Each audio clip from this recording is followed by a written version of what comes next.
Red Devil fans. Big Mike Myers coming to you live from Meeker, Oklahoma, about 15 minutes west of Prague, where tonight the Prague Red Devils coming off a huge win.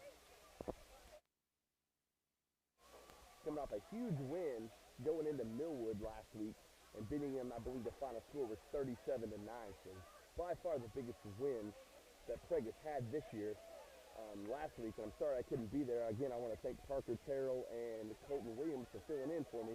Parker will be here shortly to help me tonight. But again, live from Meeker, Oklahoma, as the Prague Red Devils are taking on the Meeker Bulldogs. So we'll see how this goes tonight as Meeker, Prague should be able to win this, but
bear with me here. I'm going to be testing out some sound.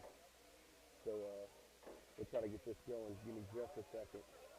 Support your school's booster club. I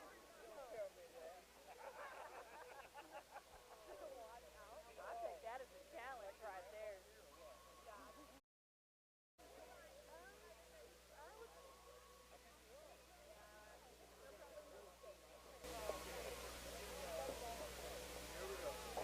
All right, this should be a little bit better. I got it now.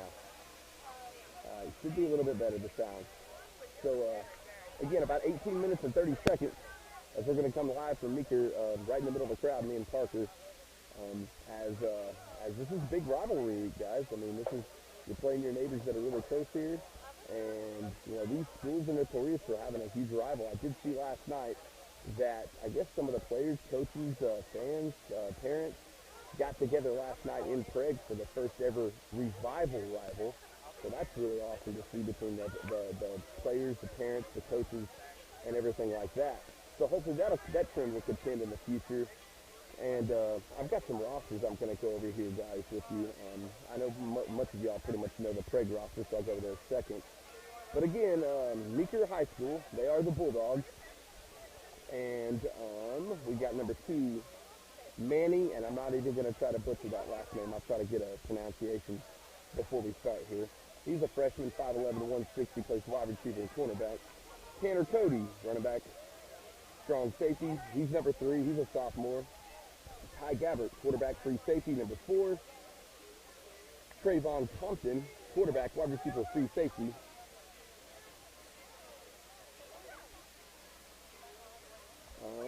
And then we have Logan Devereaux, wide receiver, strong safety. He's number 7. Number 8, Jason Brewer, wide receiver, strong safety. Number 9, Johnny Butler, wide receiver, linebacker. 10, Cade Massey, linebacker. Number 11, Stephen Grady, wide receiver, cornerback. 12, Hunter Brewer, wide receiver, cornerback. 11, Lauren Miller, he's the kicker. Or it could be female, I don't know. Braden Harris, number 14, wide receiver, linebacker. Rowdy Pino, wide receiver, cornerback. Number 15. Number 18 is Sullivan Bacon, wide receiver, linebacker. 20 is Brett Mingo, middle linebacker, running back. 21, Aiden Gonzalez, wide receiver, quarterback.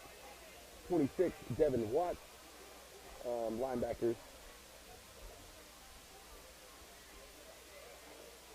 Where did I leave off at? 20, Brett Mingo, middle linebacker, got him.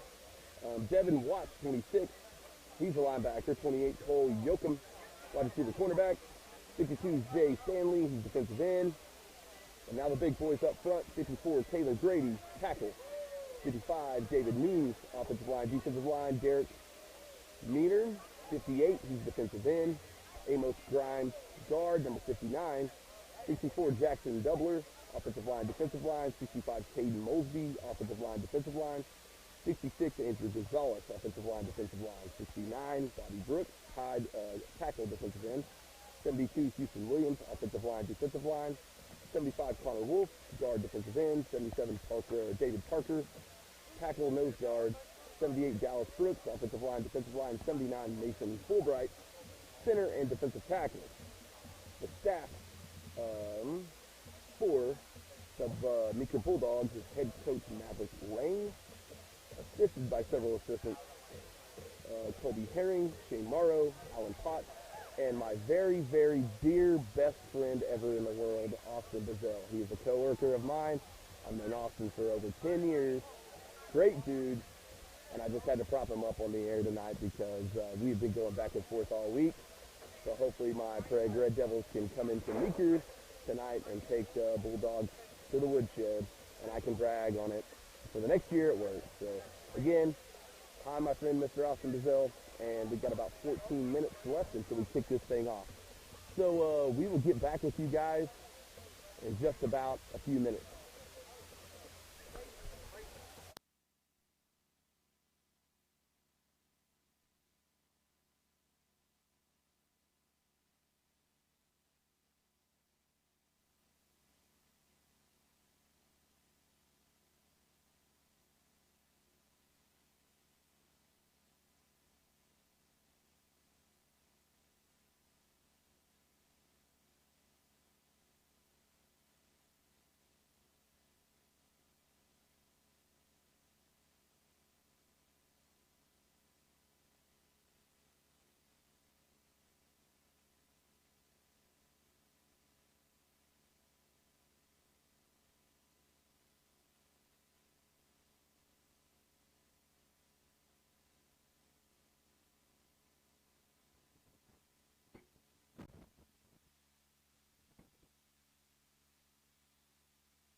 That's 1, 2.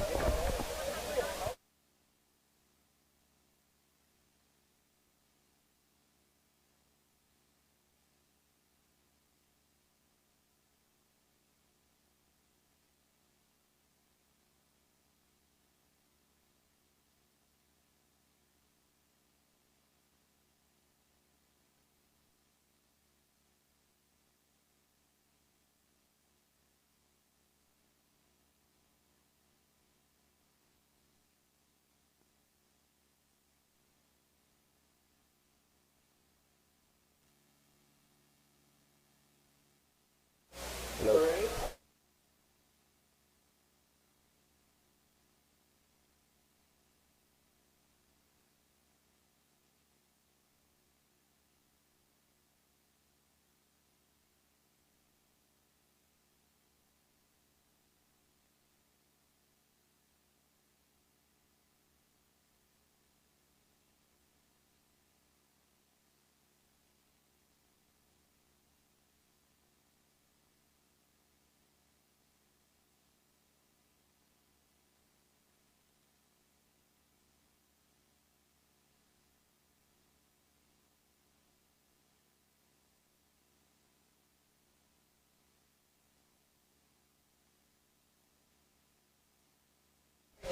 That's good. That's good. Not good. This is where you can program it to some crazy stuff. But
Hello. Hello.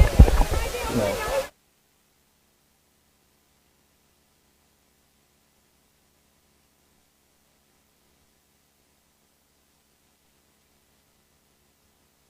Here. Yeah.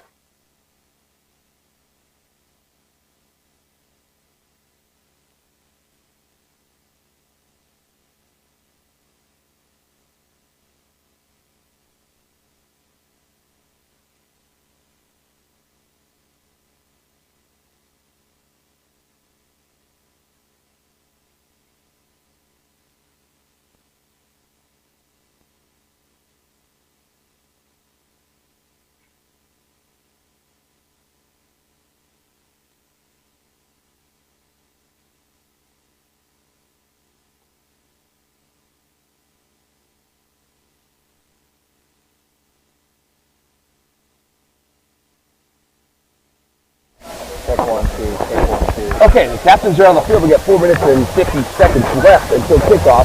Captain tonight, number 1, Trip Davis. Number 53, Klein. Number 2, Trevor McGinnis. And 55, Connor Davis for the Red Devils.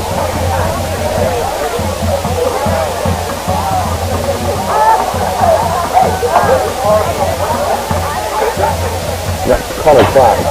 And I can't quite see the Meeker Bulldogs captains right now, but when I see them, I'll get them to you.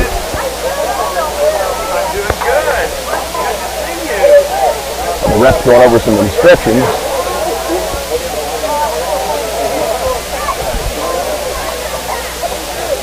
And again, I got Parker Terra here with me. And again, I told him earlier you weren't here yet, Parker, but I told him to thank you guys for filling in for me last week. Y'all did pretty good, and a heck of a win by the Red Devils going into Millwood, taking on the Falcons like that and just blowing them out. No problem, Mike. Person and I were both glad to do it. Had a great time. Also, shout out to my dad for also coming and helping run on camera. So, but you're right. It was a huge win. Just all facets of the ball. If not for a crazy touchdown by Millwood, it would have been a complete shutout. So, I'm excited for tonight. It's a rivalry game. Perfect football weather. I'm ready to get this game kicked off. It is getting towards the fall weather of football here in a couple of months. We'll be freezing up here. So 3 minutes and 20 seconds. Again, ref's still going over instructions with both teams. I'm sure he's letting them know that they're not going to really deal with any shenanigans tonight. That being a big rivalry, as I talked about earlier, is, you know, we're just 15 minutes west of Prague, and everybody knows that Prague and Meeker go at it pretty hard. So, and I expect it. Hopefully we have a really great game tonight. These kids play hard. I think kids, young men, play hard and tear it up. So you went to school at Prague not too long ago, Parker, so you know the rivalry between the two teams. I'm sure you spent many nights in the stands or games. And so when I was in school, both teams were relatively solid. So this game was always close every year. So I'm excited to get back to those days because that's always good for both teams, I think. Oh, yeah. And I think, you know, rivalries push you to do a lot more things than you normally couldn't do. That's why, you know, in my opinion, you know, Prague should win this game.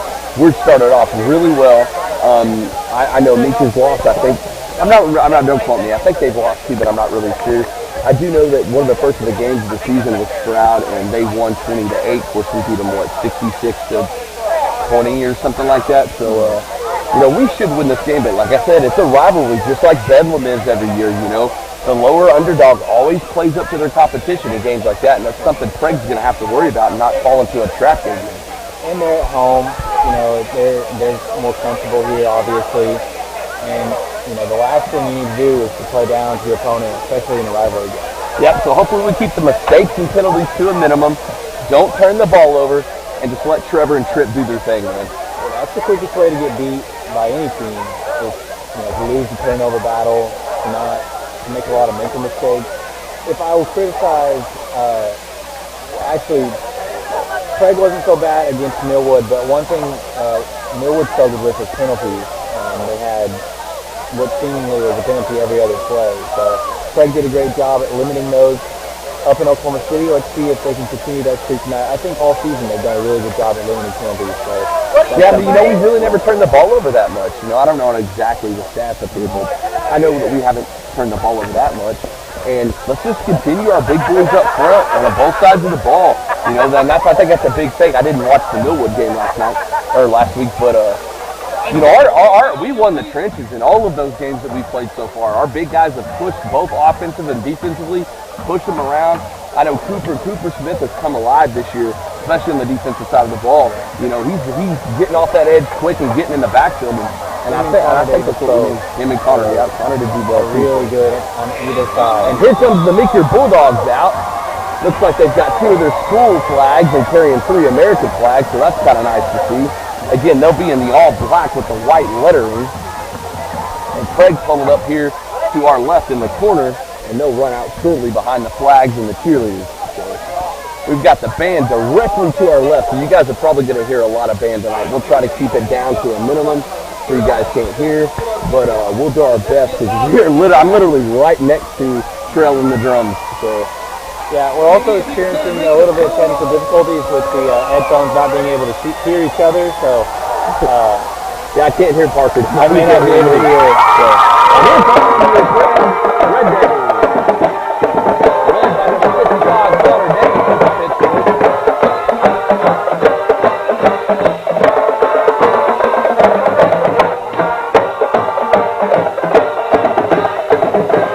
I'm sure you guys at home can hear that, because I can hear it. Again, Craig wearing the all-white uniform with the red lettering, the gray pants, and the red helmet.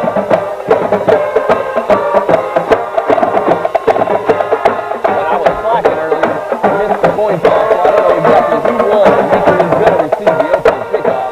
It looks like number 11, Stephen Grady, is back deep for the Bulldogs, as well as number 8,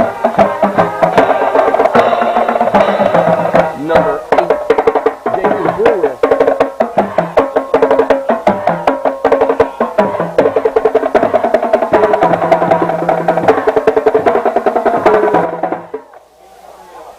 Again, I'm going to try to make the sound adjustments throughout the game.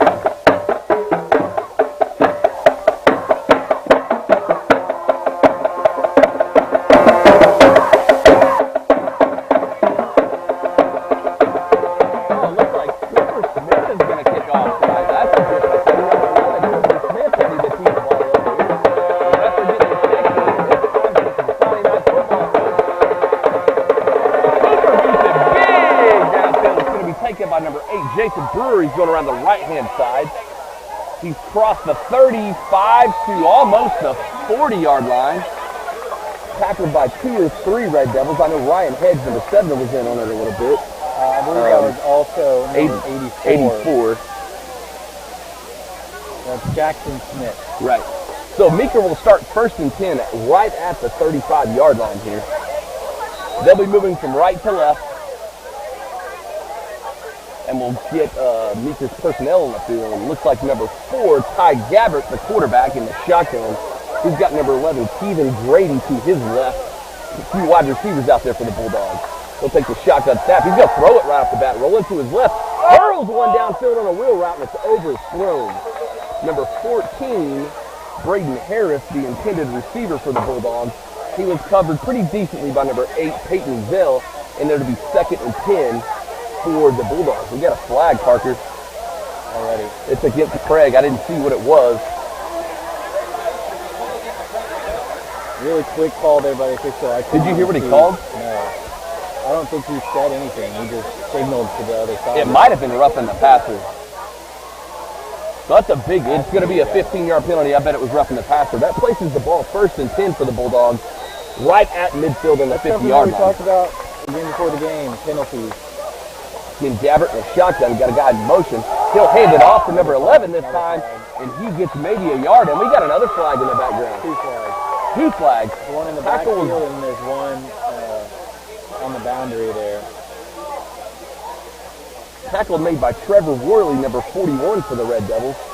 So we'll see what the penalty is about. And it looks like it's against Meeker. They're going to call an illegal shift on Meeker, so that'll back it back up to the Meeker 45-yard line. And it's 1st and 15, so that's a replay of the down. All right, so a couple of nasty penalties to start the game off. Let's see if we can get this going rolling now. So Gabbert again in the shotgun. He's got Brewer to his left. He's going to rock to his left, looking to throw again, and he's in trouble. He just wings it out to the sidelines of an excellent play. And I mean an excellent defensive play by number 17 for the Red Devils. That's Jacob Lee on the pass deflection. It looks like the pass was intended for number 8, Jason Brewer. And Lee just stepped in front of it and jumped and knocked it out of the way. That was right here in front of the Prague sideline. Right, teammates mobbed him. Great play. Well, second and 15 for the penalty. As again, Gabbert looks like he's going to spend most of the time in the shotgun with Brewer next to him. He's got a guy in motion. He's going to back up and throw it again. He's back up and going to throw a screen to the short side to Brewer. And he's in trouble. Oh, he shakes one tackle, shakes another one, and he's still going. Tackle made by number 1, Trip Davis, as Brewer crosses midfield to about the Prague 48-yard line. And it'll be third and about 8 yards. Oh, yeah. So, again, guys, we're going to try our best. We can't hear each other, but we'll do our best to get it.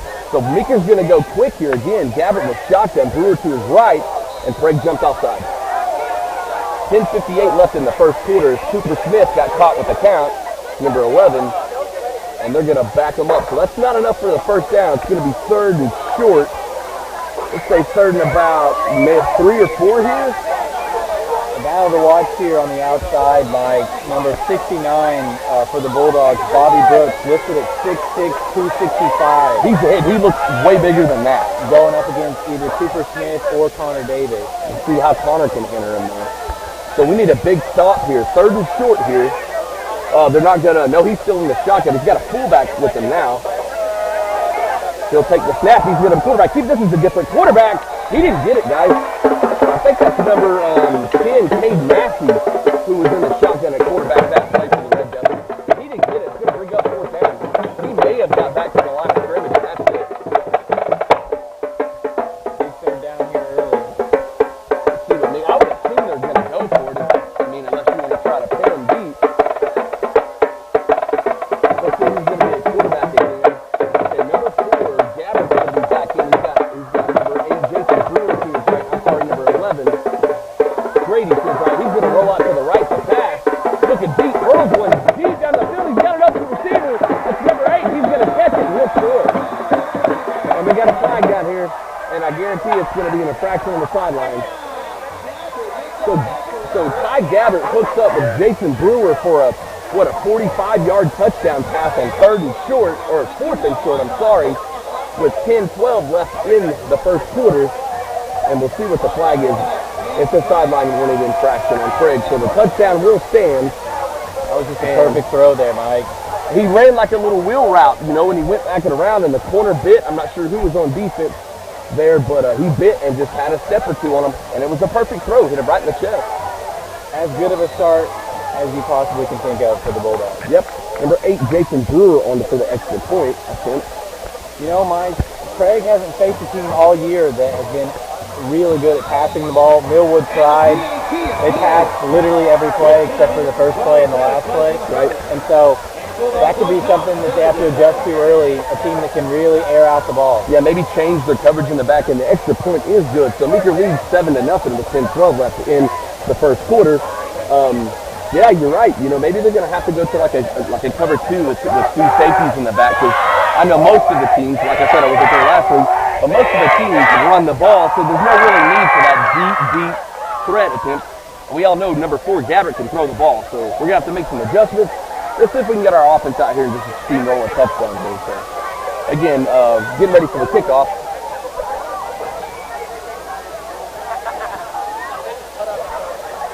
Again, 10-12 left in the first quarter. Really good showing here tonight by the Prague crowd. Quite a few people here. Whole side of our of the visitor fans is it's not quite standing room, but pretty close. But we all know Prague travel's amazing. So it looks like I can't see his number. Kicking off for the Bulldogs here. Trip Davis is deep.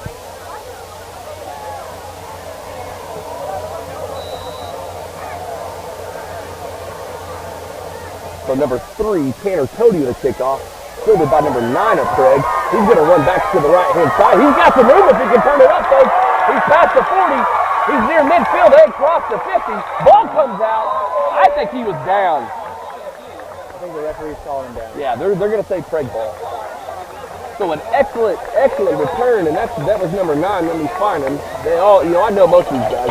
Xavier Thornton on the return for Prague. First time we've seen him all year. Right, and that was a heck of a return right there. So they're going to mark it down right at the 50-yard line, 1st and 10 Prague. I believe he was a transfer who had to sit out a few games. I heard about that. So now he's back. So Okay, just another weapon for this Prague offense and defense. Here we go. Trip Davis, the floor general in the shotgun. Of course, he's got Trevor McGinnis behind him and Aiden All to his left in the wing.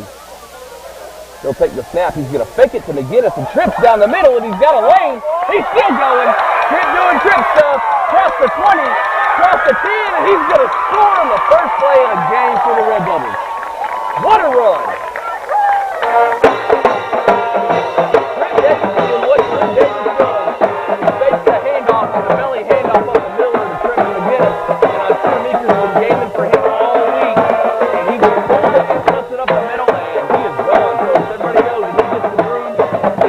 Stop him, he's not going to catch it. So, quick score by Prague with 9:50 left in the first quarter. 6 or 7 in the PAT here. And let's see what they'll do. Now, Prague's going to go for 2 here. They're in their jumbo package with Ezel and Trevor McGinnis and Ald. Davis will take the snap, hand it off to Aiden Ald, who just untouched up the middle for the 2-point conversion. So, Prague leads 8-7, I'm sorry. 9:50 left in the first quarter. We'll be right back. And get your business in front of thousands of potential customers. Talk about a win-win. Advertising packages start on this streaming station for less than $10 a game. Call 405-726-0835 or email adam@squirtle.com right now for more information. Ortho Plus is an orthopedic urgent care. If you go to a regular emergency room, you're going to be evaluated by somebody who does everything. With orthopedic urgent care and with Keith Holloman, you're getting an orthopedic trained physician assistant. Dr. Matt Dieselhorst at Dieselhorst Sports and Orthopedics can help you get game day ready. Dr. Dieselhorst works with athletes of all ages, taking a coordinated approach to accelerate return to play and maximize athletic performance. His work with pros in sports training, injury prevention, bracing, functional rehabilitation, and imaging works seamlessly with his medical and surgical expertise. Get started by going to Dieselhorst Sports and Orthopedics. Let Dr. Matt Dieselhorst get you back on the field, backing all Oklahoma athletes on the field and off.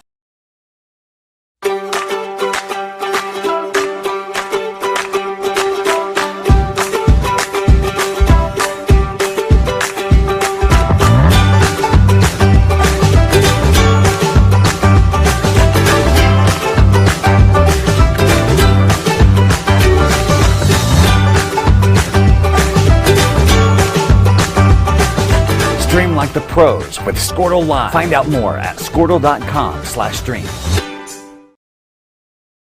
Score that perfect design at Touchdown Graphics just north of the curve in Pond Creek. They offer screen printing and embroidery on t-shirts, shorts, hoodies, and more. Show your spirit for your school, team, club, or special event with a custom design from Touchdown Graphics. Call 580-532-4579 or see them online at touchdowngraphics.com. Touchdown Graphics. It's good. At Maples Nixon Diesel Horse, we've helped a lot of people, and our goal was to treat each and every person like a friend. And as a friend, we've got your back always. We understand what you're going through. Being lawyers is what we do, but it's not all that we are. We care. We'll stand beside you throughout the entire legal process, not just as lawyers, but as your friends. We are Maples Nixon Diesel Horse, and we are here to help. The way you used to access healthcare previously, I think that's kind of out of date. I think Ortho Plus and Calvin were trying to get patients access to him and then have the assurance that you'll be referred to the right people. Again, we kind of could see it, Mike, but we couldn't see it from the other side. Right. Maybe he got a hold of his jersey, but from what we could see, it didn't look like a horse collar at all. Right. So that penalty is going to move the ball. Yeah, you can grab the jersey, correct? You just can't grab the inside. You just can't go inside the shoulder pad. So 1st and 10 from the Red Devil 25. The handoff is to number 11, Steven Grady, who's still on his feet, and he's going to fall towards about the 10-yard line. Red Devil struggling early with Grady right up the middle both Kick times. and run, man. Yeah. And you know, the biggest thing is he's not very tall, and I bet those guys are having trouble seeing him coming out of the backfield. So looks like we're going to have a timeout, Prague. Right, so timeout, Prague. 9:25 left in the first quarter. Prague leading Meeker 7-8. That's why I think the partnership is so good. When it comes to cellular service, why pay for data you don't use?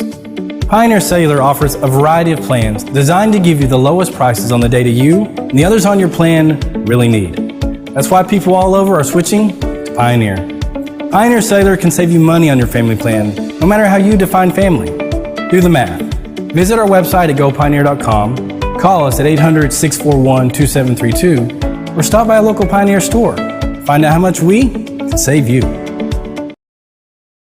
Versatile Networks can handle all of your school.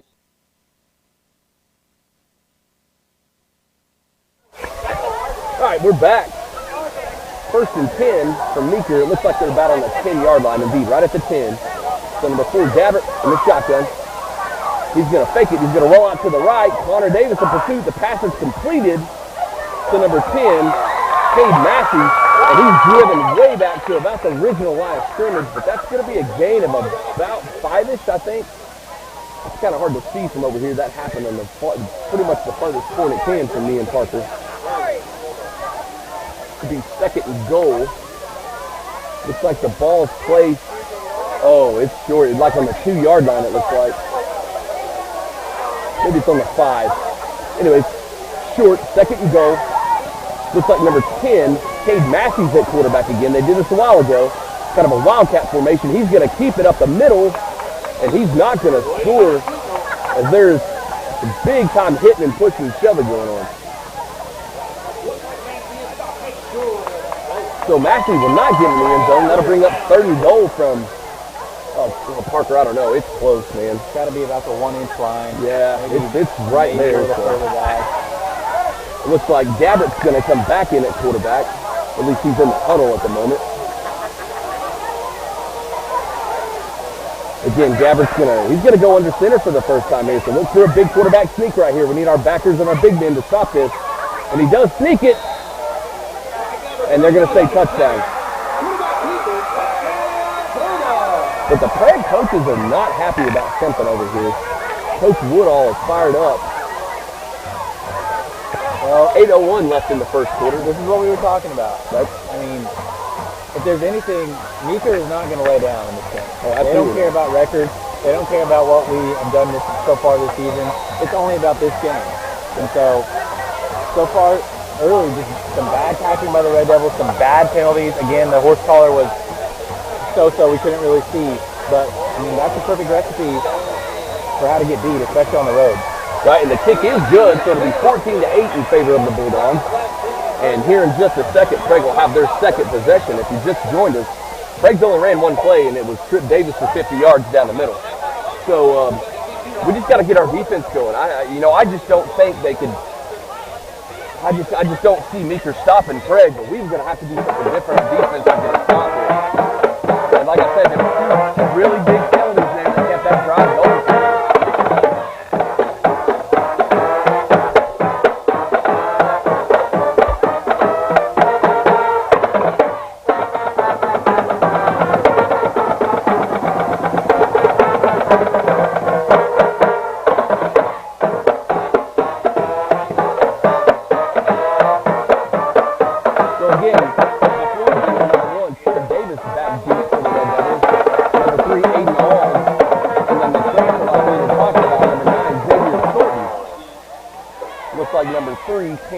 To set the kickoff for the Bulldogs as we got a late arrival on the field for both teams. But like you said earlier, Parker, this weather is phenomenal because I remember that first game that we called that we sit up there and we baked in the sun. So this is definitely some football weather, or at least the start of some football weather. Last week was also good weather, but this is just about as good as it gets. So hopefully if the rain keeps away, we'll be fine, guys. If the rain starts, we'll have to pack up. The onside kick by Meeker. It's bouncing around, and I think the Bulldogs got it. And indeed they did. They're signaling first down Meeker. Perfect execution of an onside kick. Caught them off guard. They weren't ready for it. So again, Defense is back on the field after the long couple of drives, and we're going to have to get a stop here with 7:59 left in the first. You know,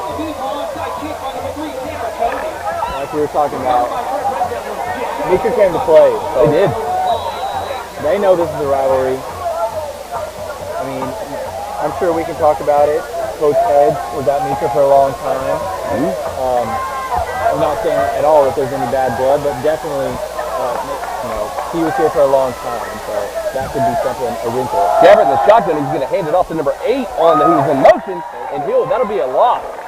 I believe that's Connor Davis and Ryan Hedge on the stop for the Red Devils. That was number 8, Jason Brewer, who scored one of the touchdowns for Meeker, the first one on the carry there, and he'll lose 2 yards. What I was trying to say was, I'm not going to say that this means more than any other game, and I'm sure that he's not thinking about it that way, but that could just be something that we as commentators observe, for sure. Absolutely. Well, you know, most of us are pretty football-minded people. We all know the rivals, man.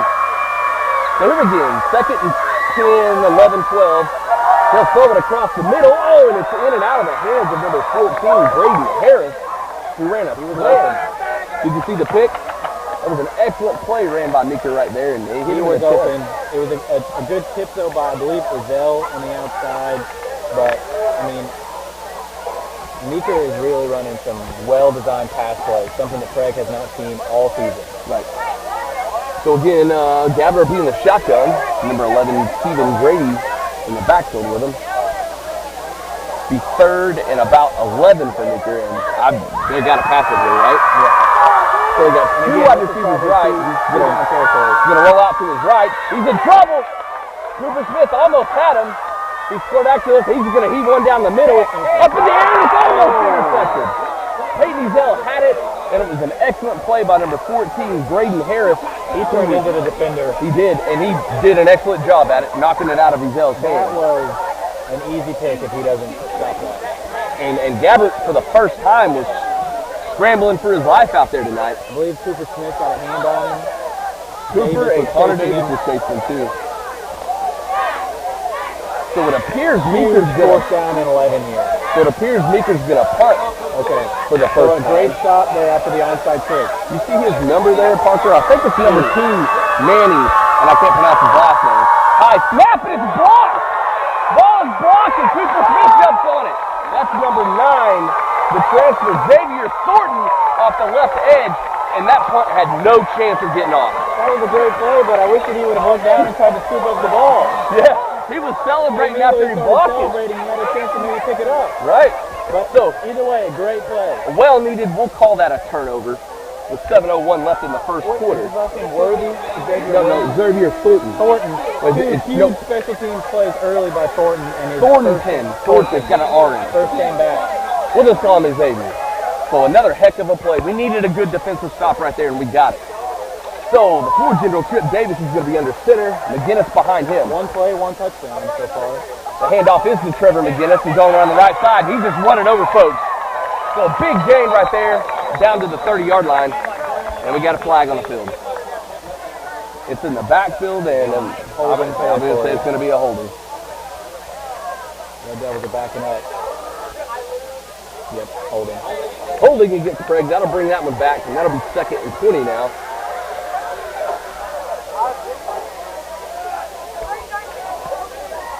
Penalties. Come on, guys. It looks like Thornton's going to check in for the first time on offense, and Aiden Alls will come out.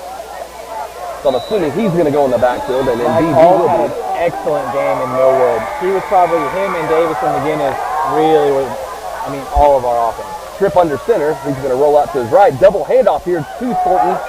He's going to break 2 tackles. Still going. He loses the ball. Fumbled.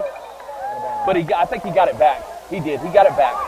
So an excellent gain there. He almost got cut down 2 or 3 times there as he gets back to, about the 38, 37-yard line of the Bulldogs, which will leave 2nd and manageable, 2nd and 5-ish. So a good 15-yard run there by Thornton. Got to hold on to the football, but it was a good run. And that's the 2nd or 3rd time we dropped the ball. I was just bragging on him. Maybe I need to not do that. So now it's a real thing. Trip Davis under center. He's going to hand it off to Zell going around the left side. He's got some room, guys. Cutting it up near the far sideline, and he's out of bounds at about the 30-yard line. If that's the case, that'll be a first down. Boy, I thought that guy was going to get him in the backfield, Parker. He had a beat on him, but Zell, great play in the open field to make him miss and get the first down. They're signaling.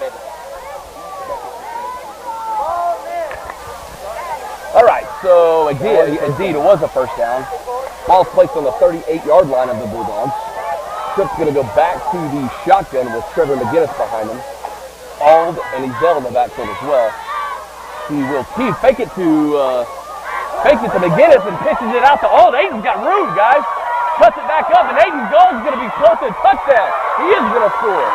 And that was a well-executed option right there because he faked it to McGinnis, rolled out to the right, and immediately when the end stepped up to take Tripp down, pitches it to a wide open Aiden Ald, and the rest is history. Just tore it up, huh? Well, Craig comes right back down the field, gets a stop and a touchdown to tie the game. 5:47 left in the first quarter, and so far this has been a wild one, guys. It's been both teams playing good, both teams playing bad, both teams playing penalties. Both defenses struggling, but offenses. So Tripp's going to keep it for the two-point conversion, and he's untouched in. So the score 16-14 with 5:47 left in the first. We'll be back. For business technology and wiring needs. Expanding into a new building or office space? We would love to give you a free quote for your network wiring. Are your computers outdated? Are your servers slow? Is your network underperforming? Is your wireless network weak? Let Versatile Networks come in and assess the situation and get you back up and running the way you should be. Call Versatile Networks today at 405-217-0267 or visit versatilenetworks.com for more information.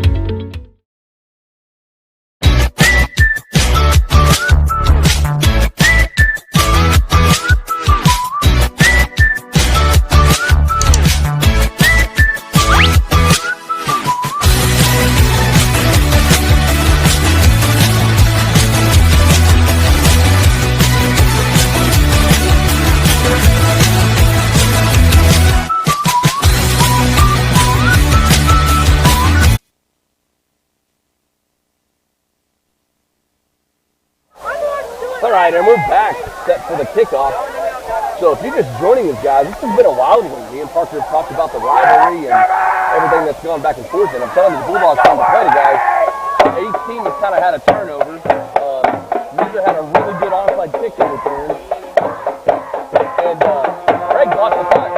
So Cooper Smith again set to kick it deep here. Big move down the middle. Jason Brewer on the return as he's going to go near to the Meeker sidelines to the right. And he's still running. And it looks like he's knocked out of bounds near the 30-35-yard line, and that's where Meeker will take over. Back and forth game so far. I think, I will say, those two-point conversions may make a big could impact this game big. Yeah. Because Meeker is, they like to do extra points as opposed to 2 points, and they've made both of them, but I don't think Craig's quite comfortable with the kicker yet. And they'll get there. Just observing on the sideline, I don't see Taylor Ringel, who is usually our kicker. And that may be why Cooper's doing it. So the pass is complete over the middle to number 10, Cade Massey. That was Gabbert throwing across the middle. That'll be close to about an 8-yard gain, 7-yard gain. Quick slant, hit off the middle, but Craig was quick to jump on him. At least they didn't take off for 40 yards this time. I would assume that's the case as to why Cooper has been kicking off, but again, I don't know. You're right, I don't see trying to make a quick Ringel's number 71, isn't he? 70, 73? I think 73. No, 71, yeah. Something like that. All right, so we got 2nd and 2 here, 5:05 and counting. The defense would settle down last possession, but we'll see. There's a handoff up the middle. That's number 11, and he's hammered by several Red Devils. It looks like that's number 8, Peyton Zale. No, it's 9. That's Xavier Thornton coming in hot, and he might have got back to the line. He might have actually lost a yard, half a yard. So 3rd and 3 now for the Bulldogs from their own 39-yard line. plays coming in, and it looks like Gabbard. The Bulldogs were able to establish that inside run game early. If that goes away, they're going to have to completely pivot, something the Red Devils, I'm sure, are focused on, Coach Woodall and the defense. And I don't know what Meeker's going to do here. I would assume they're going to hand it off to Grady, but no, he's going to pass it. Gabbard's going to throw it over the middle, and Ryan Hedge almost had it, but it's caught by number 14. Braden Harris is loose down the right-hand side, and he's finally scooped up by Peyton Zell. 2 flags, then on the far side. And we got a flag from the backfield, and I hope it's on Meeker. But Ryan Hedge, I swear, was this close, inches away from picking that ball off across the middle. Just over his fingertips when it's completed across the middle. And it's going to be holding against the Bulldogs. So both teams have had a big play taken away early on here. Both were holding, and I'm glad that was holding. So that's going to bring the ball all the way back to the, well, let's see, because the holding is a spot foul. So we'll see where they actually called the holding. It looks like they're going to call it from about the 35. So that's going to back them all the way back up to their own 25, and it's going to be 3rd and 15-ish. Maybe longer than that.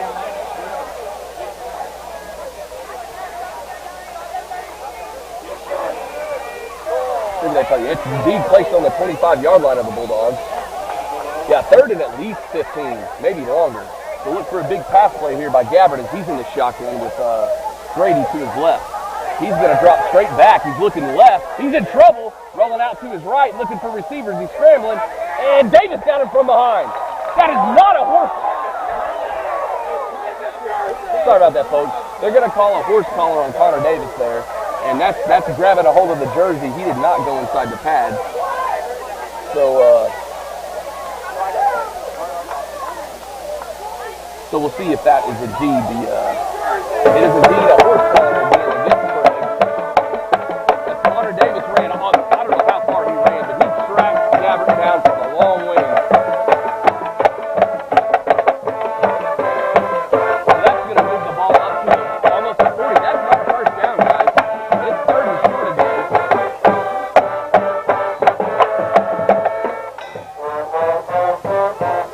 Is it a horse collar or a personal foul? Right.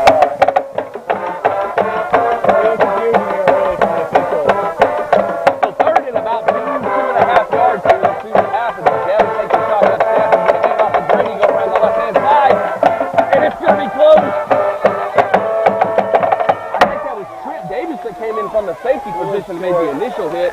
I don't think they got it. 4th down. It's going to be 4th and a yard, guys. Tripp came in from the free safety position and just blew Grady up. And then a host of Red Devils brought him to the ground and pushed him backwards. I have no idea what they could have called on the far side. If it was a face mask, that's a personal foul automatically. Or a horse that was a personal foul. And targeting would have been a personal foul. So I don't know. So anyways, 4th and a yard, a short yard, and it looks like Meeker's going to go from their own 40-41 yard line. Watch up the middle. Here we go. It's some trickery around the left-hand side, and Cooper Smith didn't fall for it. Cooper Smith stops number 3, Tanner Cody, and this is crazy. Misdirection is kind of an end around, and Cooper sniffed it out and got him. Red Devils got away there with an offside. Izell jumped. Officials didn't call it. Great play by Cooper Smith. Oh, he just went straight up off the right-hand edge and just sniffed it out. He was like waiting for it, and as they did like a little underneath end around type play, and it didn't work. So Prague will take over near the 40-yard line here. 3:04 left in the first quarter. It feels like this game's going slow. Prague has like 5 plays, 2 touchdowns. Right. So we'll see what the floor general here, Tripp Davis, does. If he's going to go under center with Trevor McGinnis right behind him and Aiden All next to him. So he's going to fake to Trevor, hand it to Aiden. He's got some room. He's still loose up the right-hand side. Cuts it back and gets about 3 or 4 more yards as the tackle was made by number 2, Manny Savrundra. I'm going to try to say his name. We'll call him Manny. But that'll be a Prague Red Devil first down. All has been so lethal on this right side. And he's quick. He's fast. He gets loose. He can get some yards. That play has been just as effective as McGinnis up the middle or Davis running the ball himself. You notice McGinnis has only had 1 carry that didn't count because it was a hold. So Davis under center, he'll give it to Trevor McGinnis up the middle. Big hole. And Trevor's rumbling the bubble. Big stiff arm. Lowers his head. He's close to the goal line. You got a touchdown? Yep, touchdown, Prague. Just as I was saying, Trevor hasn't touched the ball much.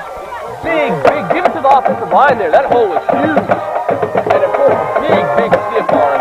And then ducking his head at the end. Meeker can't defend the run at all. Our offensive line is Line and all with the misdirection. so Prague has a couple two here with 2:30 left in first. McGinnis with the shotgun. Trevor behind him. He'll fake it to Trevor, pitch it out to Aiden, I think. Aiden cuts back and he's in. You see that cut back? He dropped that corner. I'm telling you, he is just as effective at that dead leg Great cut by Aiden Long. has to be averaging like 10 yards a carry. 24-14 is your score. 2:30 left in the first. We'll be back to the kickoff. Allegiant Marketing Group produces inbound lead generation for our clients through integrated traditional and digital campaigns. We continuously develop new strategies, tactics, and productive efficiencies so you can reach your target market and get a measurable return on investment. This fast-paced world demands for your products and services to be presented at the moment your buyers need them. Targeted and innovative marketing creates your success. Call AMG today, your marketing partner.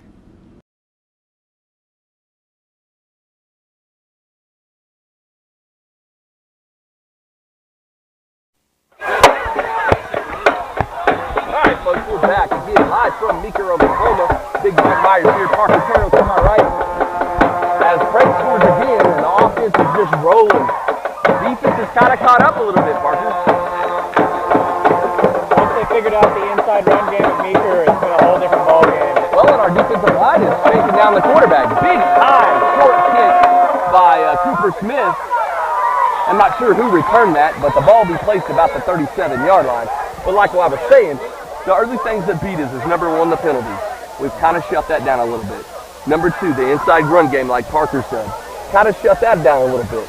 And number three, they're getting pressure on Gabbert when he's rolling out. And they're making him make bad throws. One thing that I've learned, Mike, is something I heard Mike Gundy say the other day, and it's that the beginning of every football game, whether it's middle school, high school, college, is 100% scripted on offense. You have your plays that you run all week in practice. You know what their defense is going to be, and you run it against it. After the first series is when everything gets thrown out the window because the defense is able to adjust. So Meeker had a great opening series. Gabbert's going to hand it off to number 11, Grady, who's going to go up the middle. They had a great opening series. Their plays looked great, but, you know, our defense was able to see that and then adjust, and so it's been a completely different ball game after that. They did have a good second drive, but that was, you know, after, I believe what was the onside kick was after that. So. Right. We've got a hurt Bulldog on the field. They'll tend to him, but yeah, you're right. And the one thing I forgot to mention that we didn't, you know, we were kind of knocking the secondary a little bit that first part of the first quarter here, getting burned on a couple of passes, and you know, Davis and Cooper Smith and those guys up front on defense are getting to the quarterback, and that may be an attest to our defensive backs, you know, covering the receivers better. If you ain't got nobody to throw to, it gives your defensive line a little bit more chance to get in the backfield and try to get to the quarterback. Well, you know, that play where they scored was just, like you said, a wheel route, probably something that we hadn't seen on film.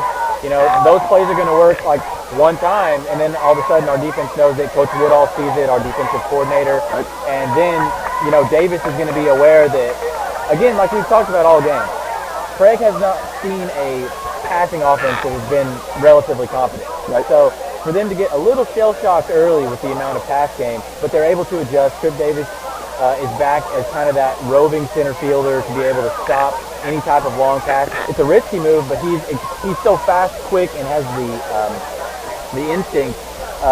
He's perfect for that role as that center fielder safety. So. Yep, and he's good, and we've seen Tripp come up from the back and you know, made an excellent play on that third down. You know. Tackling has been way better after really the timeout. So if you remember, Meeker scored after the timeout, but right before it, Prague called the timeout. Coach Woodall told his guys, "Hey, we've got to tackle better." They've been tackling a lot better, but the biggest thing, something that equals everything out, is quarterback pressure. Tom Brady sometimes looks bad if you get a lot of pressure on him. Yeah, I mean, you can't throw the ball if the defense is getting to him. It's really hard for them to. And Davis are in the backfield every play. If not for the phantom horse collar call that somehow didn't result in a first down. That's wild. That would have been another sack and another stop. Maybe the horse color isn't a personal foul, but I always thought it was. I don't know how they didn't get a first down there. Even if it wasn't a personal foul, it was a 3rd and 15. Right. So it would have been a first down either way. Just a baffling decision by the officials. So number 72, Houston Williams, was the injured Bulldog on the play. It looks like it may be a foot or an ankle, and they're having to help him off. So we wish them the best. And again, even though it's rivalry week, we want to come out here and we want to beat Meeker. We don't want to see anybody get hurt. And I don't care where we go. I think, and I pride ourselves as being weaned in as a Red Devil in the last 5 years or so, that we're humble in what we do, and we're great sportsmen. You're not going to see our guys go out there and do anything stupid. And we're not trying to hurt anybody. We want to wish them the best. We want to play each team to their best ability and beat them that way. We don't like to see anybody get hurt. So we'll wish Mr. Williams a little bit, maybe it's just a stinger or something, and he'll be back in. So play will resume. It is 2nd and 9 from about the 40 as Gabbard is in the shotgun. He got a guy in motion here. He'll fake the handoff to the motion guy and give it to number 11, Grady up the middle. Nothing doing up the middle anymore. And again, the same 3 or 4 or 5 guys that we've been calling: Ryan Hedge, Cooper Smith, and Holzapple, and Connor Davis up in there. So big guys up front doing some work here for Also, Prague. we've seen a lot of Xavier Thornton getting in. Well, he's got linebacker. He's got another gear, doesn't he? Charlie Thompson is 54. He's another big up in the middle with him. Man coverage here. Gabbard in the shotgun. He jumped off stop. He's looking to throw around the left-hand side. He's in trouble, scrambling back around to the right. Ryan Hedge in pursuit of him. He's going to keep it, crosses midfield, and they're going to say he stepped out near the 50-yard line. Did you see the wide receiver take off? Again, that's happened a few times on both sides, and this official in front of us hasn't been able to see it. This is the same official who called the horse collar earlier that we couldn't really understand. So if you guys did miss it, the receiver on this near side close to me and Parker took off about a second before the play was even snapped. So that play is going to result in a first down as Gabbard scrambles around. Either way, solid scramble. Yep, solid scramble. So again, Gabbard was pressured again. Twins out to the near side, a single to the far. Gabbard's going to run. Nope, he's going to hand it off to number 11, Kevin Grady, who goes up the middle and gets about 2 yards here across midfield to about the Red Devil 47, 48-yard line. I cannot remember his name. I don't know why.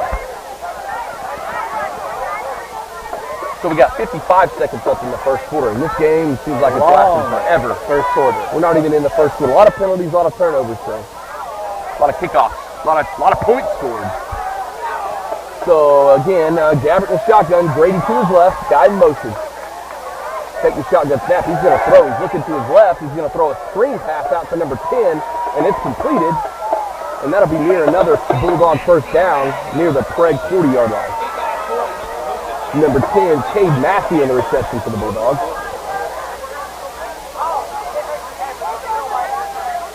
They're going to mark him right at the 40, and that's exactly where the first down marker's at. You said there was a flag? I didn't see a flag. Coach Hedge is on the field talking to the line judge here, and I'm not really sure. So there was a flag. Looks like there was a holding call. I missed it. Good spot there, Parker. So that'll help her. I mean, that mitigates the 10-yard. So it'll be second and, let's see where they mark the ball. So the ball's going to go all the way back to the Bulldog 45. That'll be about a 15-yard penalty. So in reality, about a 5. So it should be about second and 15 here. And indeed, that's what it's going to be. So Gabbard in the shotgun again. He'll roll out to his left looking to throw. He's in trouble. Cooper almost had him. He wings it over the middle, and what a catch by number 10. Cade Massey over the middle, and that's going to be a Bulldog first down. If they have time, these Meeker receivers, they can catch and run. And that was an excellent pass. That guy was, he was covered as good as you can cover him. He threw it. Braden Harris, who caught the touchdown earlier. And Grady out of the backfield is pretty salty too. Brewer too. Yeah, Brewer. legit 3 or 4 guys who can make some moves on the outside. So this is going to be, that will be the end of the first quarter as we get into the second. Again, if you're just joining us, a bunch of crazy things happen, a block punt, an onside kick, a 4th down stop, 44-14 your score in favor of the Red Devils. We'll be back for the second quarter after this. Support your school's booster club and get your business in front of thousands of potential customers. Talk about a win-win. Advertising packages start on this streaming station for less than $10 a game. Call 405-726-0835 or email adam@squirtle.com right now for more information. Ortho Plus is an orthopedic urgent care. If you go to a regular emergency room, you're going to be evaluated by somebody who does everything. With orthopedic urgent care and with Keith Holloman, you're getting an orthopedic trained physician assistant. Dr. Matt Dieselhorst at Dieselhorst Sports and Orthopedics can help you get game day ready. Dr. Dieselhorst works with athletes of all ages, taking a coordinated approach to accelerate return to play and maximize athletic performance. His work with pros in sports training, injury prevention, bracing, functional rehabilitation, and imaging works seamlessly with his medical and surgical expertise. Get started by going to Dieselhorst Sports and Orthopedics. Let Dr. Matt Dieselhorst get you back on the field, backing all Oklahoma athletes on the field and off.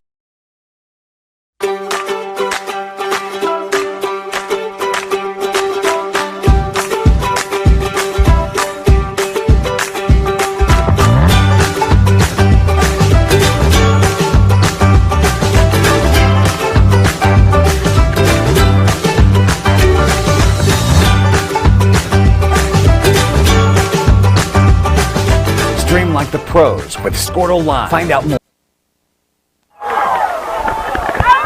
Okay, we're back as the team switch sides here. Meeker going left or right now. Grady's in the shotgun. I'm sorry, Gabbert. He's got Grady in the backfield. And the handoff is to Grady. And he's snagged by 56. Man, toes apple. He had him by the belt and we let him go forward, but he couldn't quite get off the block to make the tackle. Make sure I'm right here. Get my numbers mixed up.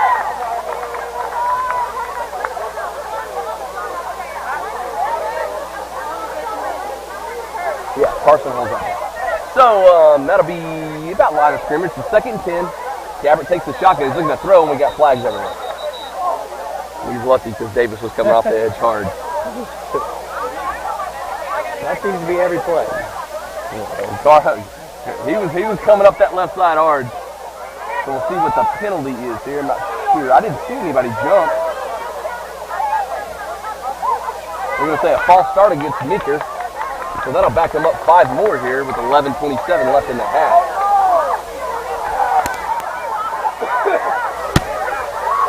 So ball is going to be placed at the Red Devil 41-yard line.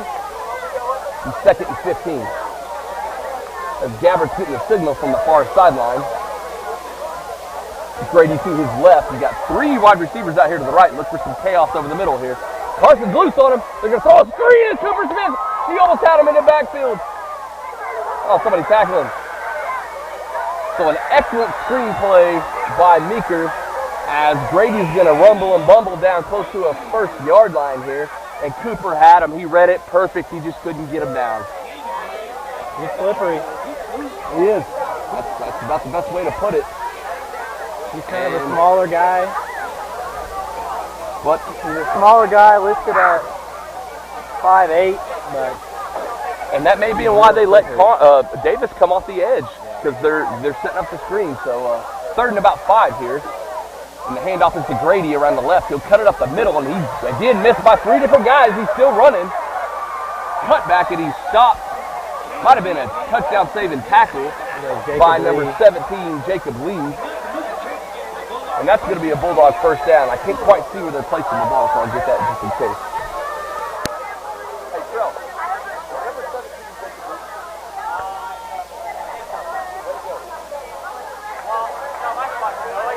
Timeout. So we're going to have a timeout on 1st and 10 from the, I can't see what the yard line is, about the 10-yard line it looks like. With 10:36 left in the half, we're going to take a timeout here. Prague timeout. Or at Squirtle.com/stream. Score that perfect design at Touchdown Graphics just north of the curve in Pond Creek. They offer screen printing and embroidery on t-shirts, shorts, hoodies, and more. Show your spirit for your school, team, club, or special event with a custom design from Touchdown Graphics. Call 580-532-4579 or see them online at touchdowngraphics.com. Touchdown Graphics. It's good. At Maples Nixon Diesel Horse, we've helped a lot of people, and our goal was to treat each and every person like a friend. And as a friend, we've got your back always. We understand what you're going through. Being lawyers is what we do, but it's not all that we are.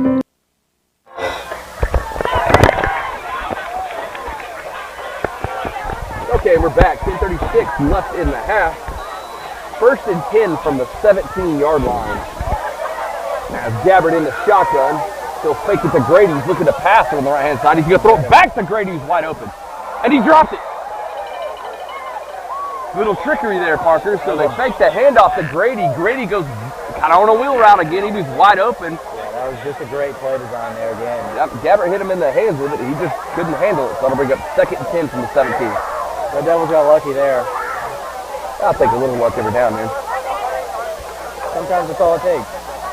A little bit. So here we go, 10:29, left in the half, 2nd and 10, ball placed on the 17-yard line. Grady to the right of Gabbard, who's in the shotgun. Several receivers. He's going to hand it off to Grady around the left-hand side. He's still running, still untouched. Flag. And he'll score. And like Parker said, we got a flag on the far end about the 10-yard line. That's got to be holding. And we'll see what this is about. As the refs gather around the 5-yard line-ish. And the white hat's going to step up, and it is going to be holding. That's so really holding called the again. Bulldogs all night. That's about their 4th or 5th one or something like that. So very fortunate that that's not a touchdown here. So that's going to bring them back to close to about the 20-yard line, and it's going to be 2nd and 17, 2nd and 20. It's really hard for me to see the yard markers on that far side of the field. All right, same formation. One's right, one left. Gabbard takes the shotgun. And again, a whistle dead.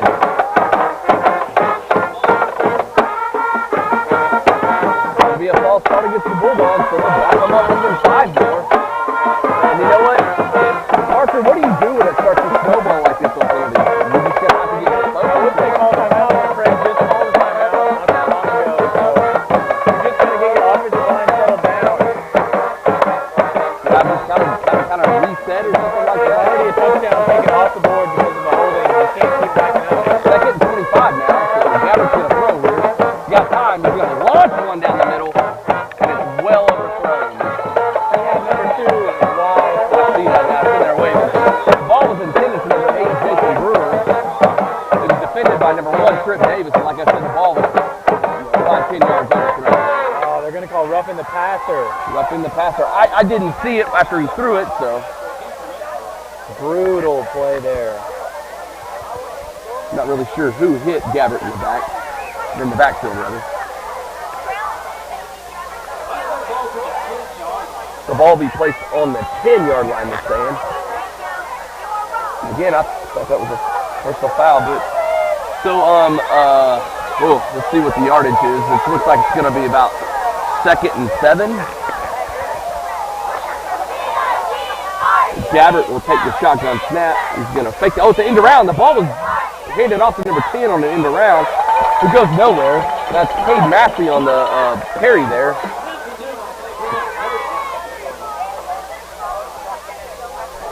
It's a wild sequence of events. Man, this game's been crazy from the get-go.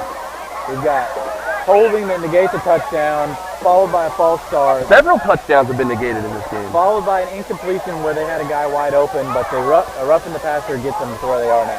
Yeah, so 3rd down and about 8 or 9 here. Gabbard looking to throw, rolling around the right side, lets it fly on an out route. The ball is caught, but he's immediately hit by number 3, Aiden Alls. And is that number 8 again? Yeah, it is. Number 8, Jason Brewer on the reception. And he's close to the goal line. He's pretty close. I mean, Aiden hit him as soon as he caught it, but 1st and goal from From here, it looks like it's literally, like you said earlier, like 6 inches. So, is that on the 8-yard? No, it's not the 8. Surely not. It's closer than that. No, it's on the 1. So he'll go under center here, and looks like they got a fullback and a tailback now. As soon as this is a sneak, and it is.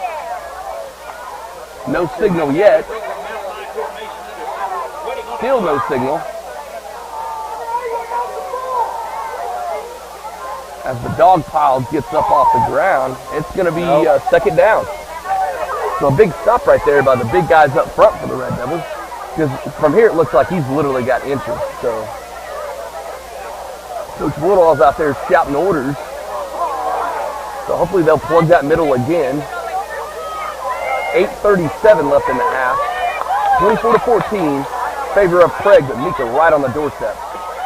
Snap, it's a pitch out to number 11, Grady. He'll cut back up, and he's almost untouched. Touchdown, Meeker Bulldogs, with 8:25 left in the half. That roughing the passer. Oh, that hurt. Brutal. I mean, it didn't hurt us. The They two were touchdowns back they got all the called way back. up to about their 30 or 33 It was second and 25. Yeah. So, and again, we still don't understand how that wasn't an automatic first down. Maybe it's different in high school. Maybe it's not a personal foul, or maybe it's not an automatic first down. So if you guys haven't noticed, Meeker's doing the swinging gate here on their kickoff to set up for some kind of a trickery later. I think it's number 8 still kicking it, Jason Brewer. Hold down, kick is up, and it's good. So 3-point ball game here, 21-24 with 8:25 left in the half, and we're back with a kickoff. We care. We'll stand beside you throughout the entire legal process, not just as lawyers, but as your friends. We are Maples, Nix, and Diesel Horst, and we are here to help. The way you used to access healthcare previously, I think that's kind of out of date. I think Ortho Plus and Calvin were trying to get patients access to him and then have the assurance that you'll be referred to the right people. That's why I think the partnership is so good. When it comes to cellular service, why pay for data you don't use? Pioneer Cellular offers a variety of plans designed to give you the lowest prices on the data you and the others on your plan really need. That's why people all over are switching to Pioneer. Pioneer Cellular can save you money on your family plan, no matter how you define family. Do the math.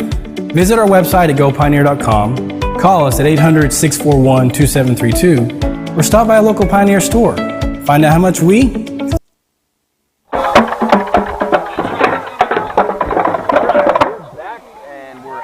Almost halfway through the second quarter. 8:25 left in the half. Mike Myers, Parker Terrell here with you. As number 3, Tanner Cody sets to kick it off for the Bulldogs after they just scored. Same 3 guys are back deep. No onside this time. It's deflected several times. Ball still on the ground. Ryan Hedge jumped on it though. It'll be 1st and 10 from about the 43-yard line. That was weird. So Tanner Cody kicks it off, and it's kind of a line drive, and I don't know who's in the middle for Prague, but they deflected it. It goes bouncing around. Ends up at about the 37-yard line when Hedge jumped on it. Smart. He did try to pick it up, just jump on it. Dangerous, though, to deflect the ball like that in the middle of the field. But it worked out. So Prague will start 1st and 10 from their own 37-yard line. McGinnis behind Davis, who's under center. Tripp's going to get it, hand it off to Trevor McGinnis up the hole. Pretty big hole, gets about 5 yards on the play there, 4 to 5 yards. Pushes the ball up to about the 43-yard line. Maybe the Red Devils, and I'm running the ball so well, I may want to slow this game down a bit.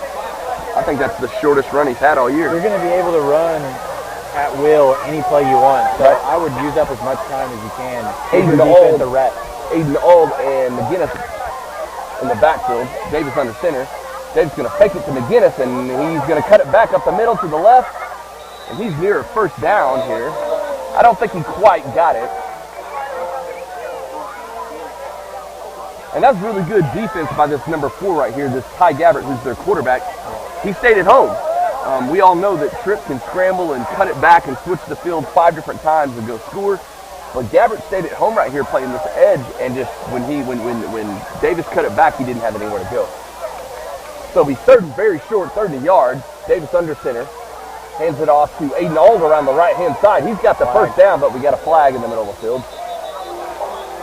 So he knolled across the midfield line, the 50-yard line, to about the 48, 49 of the Bulldogs. But again, that's in the area of holding. Yep. And indeed it will be holding, so that'll back them back up.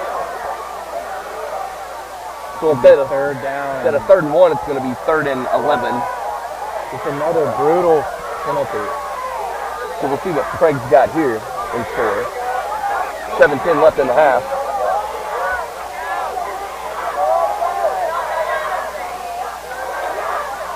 Davis again under center. Hasn't been in shotgun this whole series. He'll turn around, hand it off to Trevor McGinnis around the right-hand side. And Trevor's pushing hard. And he's going to be about a yard or two short of the first down. 4th and about 2, I'm going to say. Ball's placed at about the 46, 47-yard line.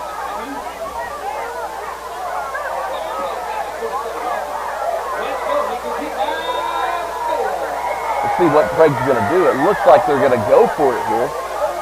Not surprised. This is the area of the field. What do you say? Give it to the big man here?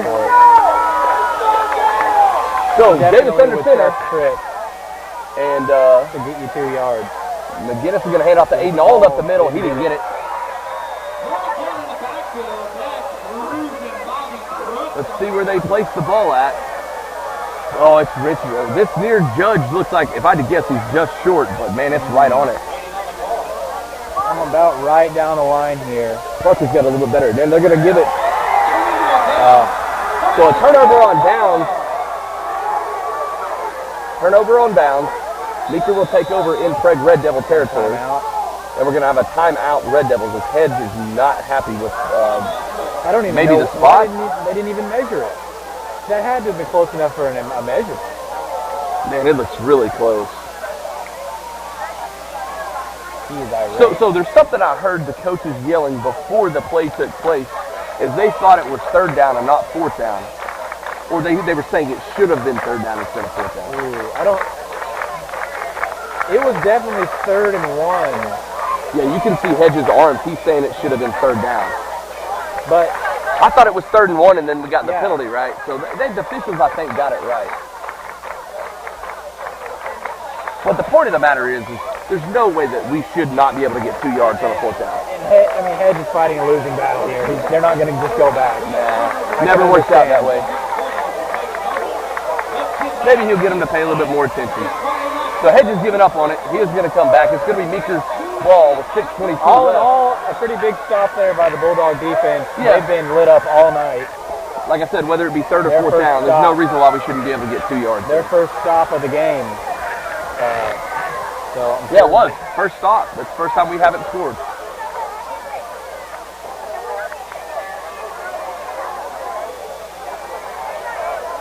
So Prague Red Devils defense will jump back on the field. Coach Woodall firing them up. Let's just stop them here, guys. We got plenty of time to stop these guys and go score. Turnover would be huge on this drive. Well, let's get some pressure on here because you know he's about to start slinging the ball. So Gabbert in the shotgun. Grady to his left. They were shaky early. Obviously, that almost Izell almost interception, but since then it looks pretty solid. So he's got another timeout. Official timeout. You really think he's going to try to, I don't know, it's not like they can go up to the booth and check this. If they somehow switch this up. That'd be incredible. I've never seen it done before in my life. Should get kicked out of the game. Because I've never. Measurement. Okay. So now they're going to measure. Okay. But I've never seen anything be overturned here. But you're right. I don't understand. Did he just change his mind, walking away? I don't know. Because they had went through the complete timeout. And he's short. He didn't make it.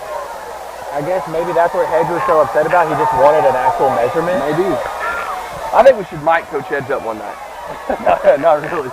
We would probably face some serious retribution. He was pretty. You don't see Coach Hedge get fired up too much like that. So yeah, he had to have a reason.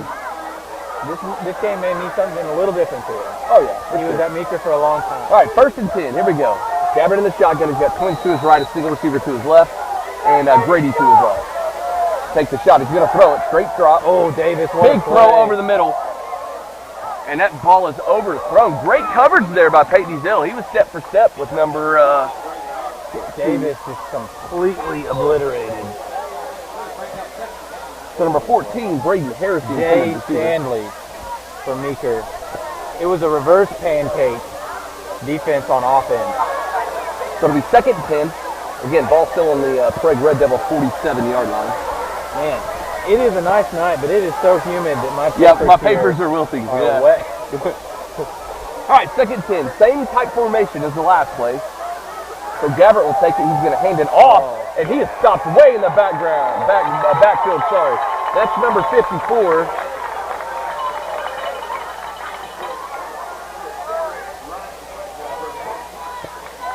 That was Charlie Thompson that blew it up through the middle and just hooked onto him and latched on.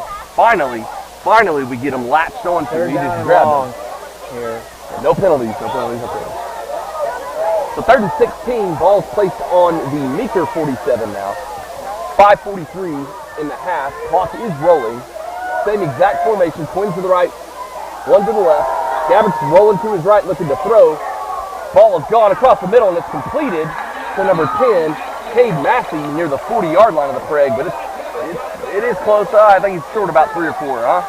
It's going to be about 4th and 3, 4th and 4. Ball's placed on the Red Devil 39-yard line. And they got to go for this. And Meeker's trying to hurry here.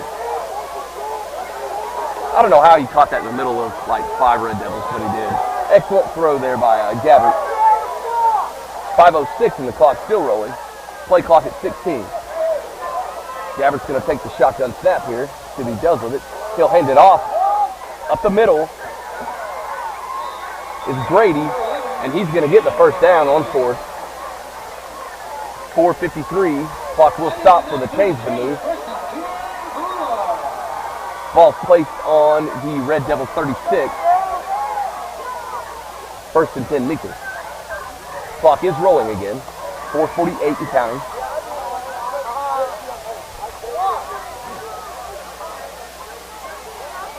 A little different formation now. We got a bunch to the left as Gabbert's going to take the shotgun snap, rolling out to his right. He's looking deep down the right. He may keep it here, and he does, and he's tracked down by Cooper Smith. So Gabbert only gets about, I can't see it, like maybe 5 here, 4 here. As Cooper come all the way around from the backside to track him down here. We'll call it 4th and, or 2nd and 6 here. 4:15 and counting in the half.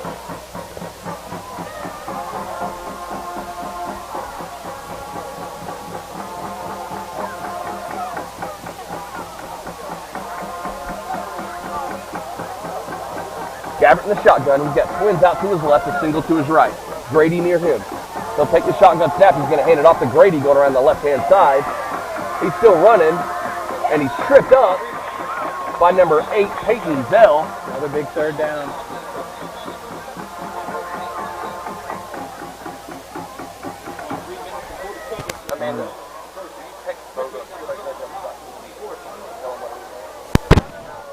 Okay, 3rd and short here.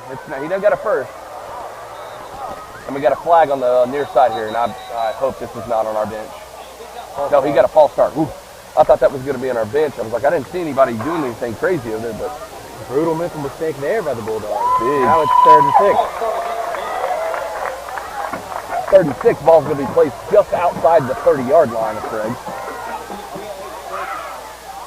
Again, score 24-21 in favor of Prague. And this has been a wild one from the start. All kinds of stuff we haven't seen all year happen in this game. So again, I can safely say this is the best offense Prague has faced all year. I agree. Gabbert takes the shotgun. He's going to fake the handoff, and he's in trouble. Still scrambling. He's still in trouble. Still in trouble. Takes it down by Davis. He just wings it out in the middle to number 10, and it goes up to catch it. And it's excellent defense by Jacob Lee. I think it was Worley. Number 41 for Prague. Trevor Worley knocks it loose as number 10. Gabbert is begging the officials right now for a roughing the passer. That was not roughing the passer. Cade Massey, number 10, the intended receiver, who had it at one point, but Worley hits him as soon as he catches it and knocks it loose. 4th and 6, Parker. And they got to go for it. I mean, there's no sense. You can't putt it, and you obviously can't kick a field goal from here. So big play for the Red Devil defense right here. As Gabbert's rolling out to his right, looking to throw. He's in trouble, goes back to the left, wings it out to left, picked off by Trevor McGinnis. Trevor's up the right-hand side. And he's still going. So Trevor will finally be brought down near the Prague Red Devil 40-yard line. And there's a bunch of pushing and shoving going on here, and I'm not sure who instigated it first. Either way, it's an interception. Excellent if you hear the linebackers read their hooks. So they'll drop back in kind of a hook formation. And Trevor played that just perfect. And when he rolled back out to the left, when he was in trouble, wings it out there. McGinnis is right there for the pick. Gets a big return here. So we'll see what the whole extracurricular activity was after the play. I would assume this is probably offsetting. Well, you knew this was going to happen eventually. Yeah. So I'm really honestly surprised. So the first one is against Craig. They're going to call it against Trevor McGinnis, I believe. So 3 minutes exactly left in the half. I guess not. So this is going to be after the play. So Craig will retain the possession because it was a dead ball after the play.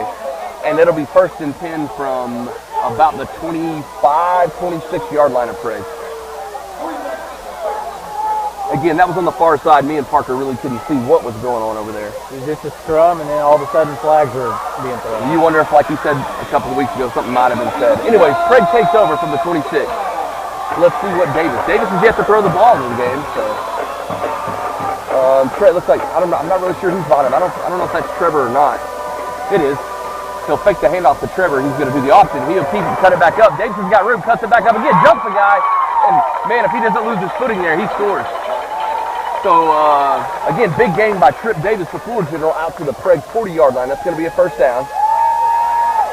They'll stop the clock to move the chains here. 2:50 left in the half. Plenty of time for Prague to score here. As Davis has already got the play called, and they don't have their sticks set, so we shouldn't lose much time. We do have here. 0 timeouts, though. So Davis with a shotgun here. McGinnis behind him. Davis will take it. He'll hand it off to Trevor McGinnis. No, he kept it. He faked me out.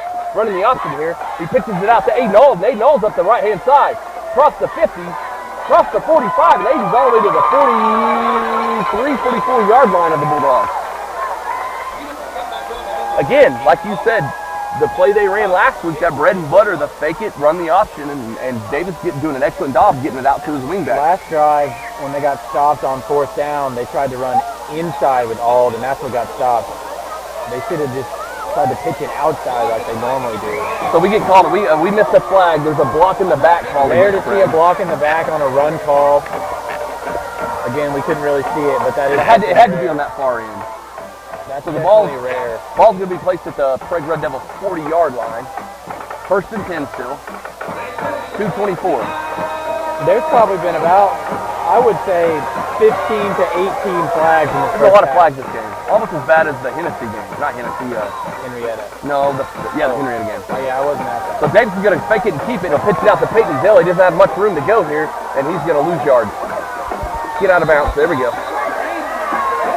So on 1st and 10, Craig loses 2 on the option coming this way to Ezell.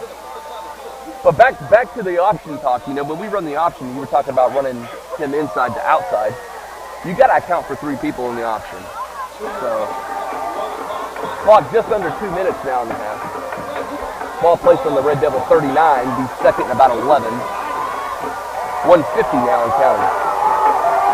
Davis under center this time. McGinnis behind him. Handoff is to McGinnis this time. Nope, Davis is going to keep it right behind McGinnis. Still going forward. And he gets about, 6 or 7 maybe. Across the 45 to about the Red Devil 46-yard line. Clock at 1:30 now.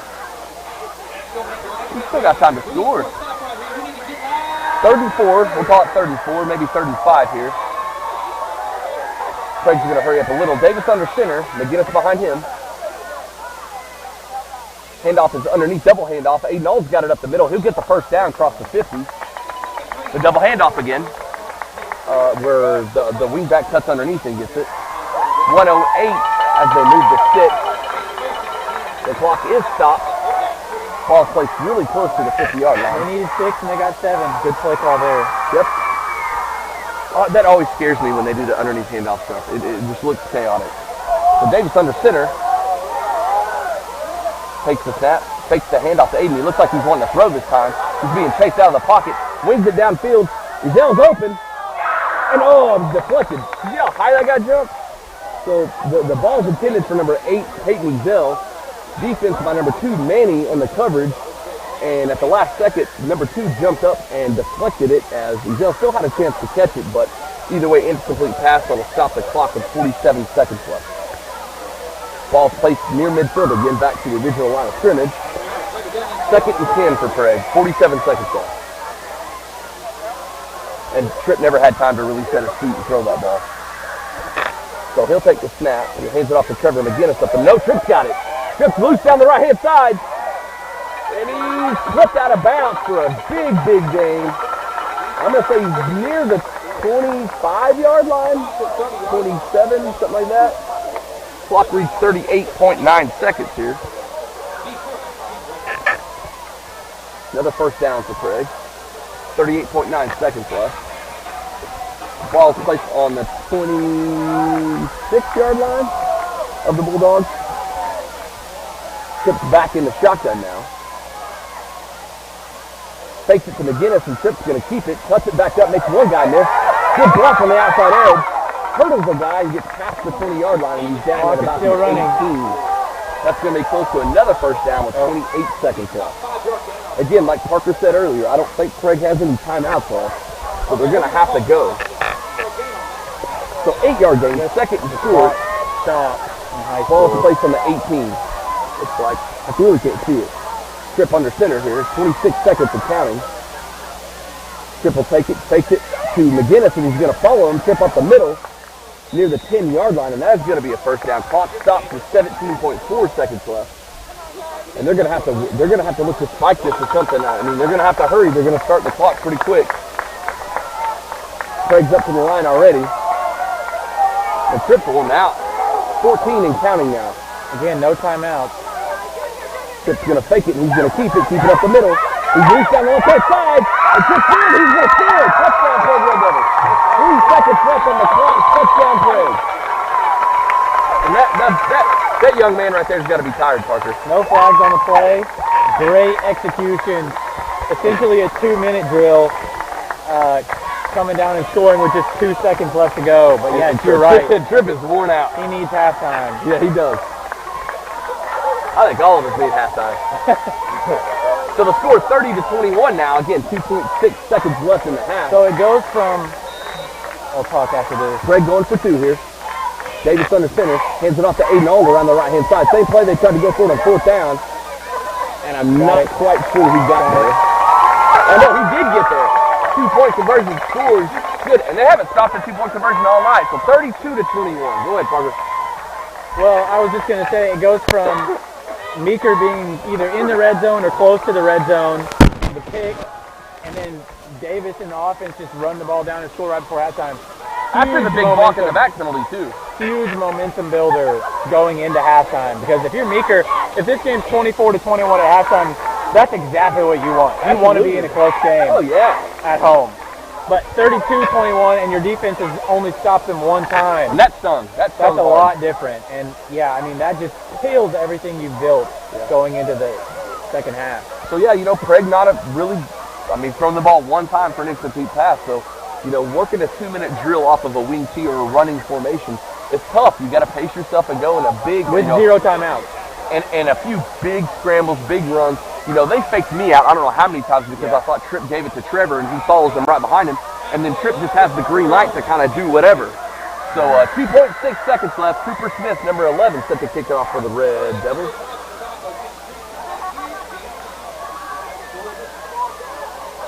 This should be the last play of this half. Nothing crazy here. Cooper boots a squib down the middle. It's deflected off number 10. He'll cover it, and that should be half. Let's see if they're going to give him a play here. Man. No, it's halftime. Everything that we've seen so far, I mean, you've usually seen like a whole game. But and this is one of the craziest halves, if not the craziest half of football I've called. Onside kick. Block punt, 50, 100 penalties.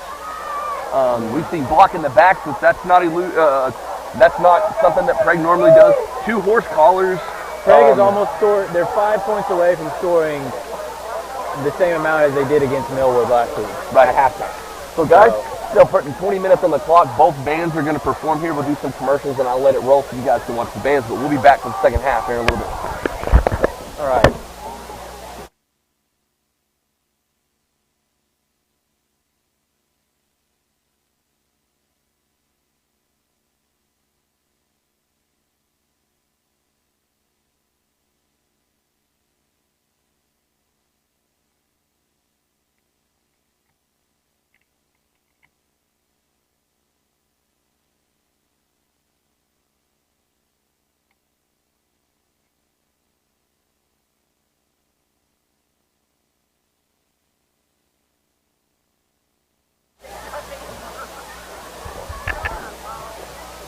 Can you hear?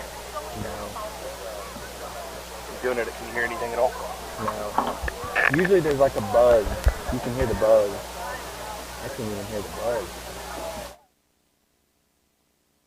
Save you.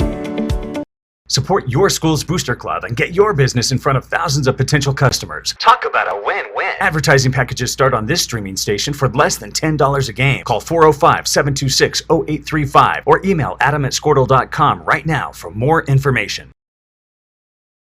Ortho Plus is an orthopedic urgent care. If you go to a regular emergency room, you're going to be evaluated by somebody who does everything. With orthopedic urgent care and with Keith Holloman, you're getting an orthopedic trained physician assistant.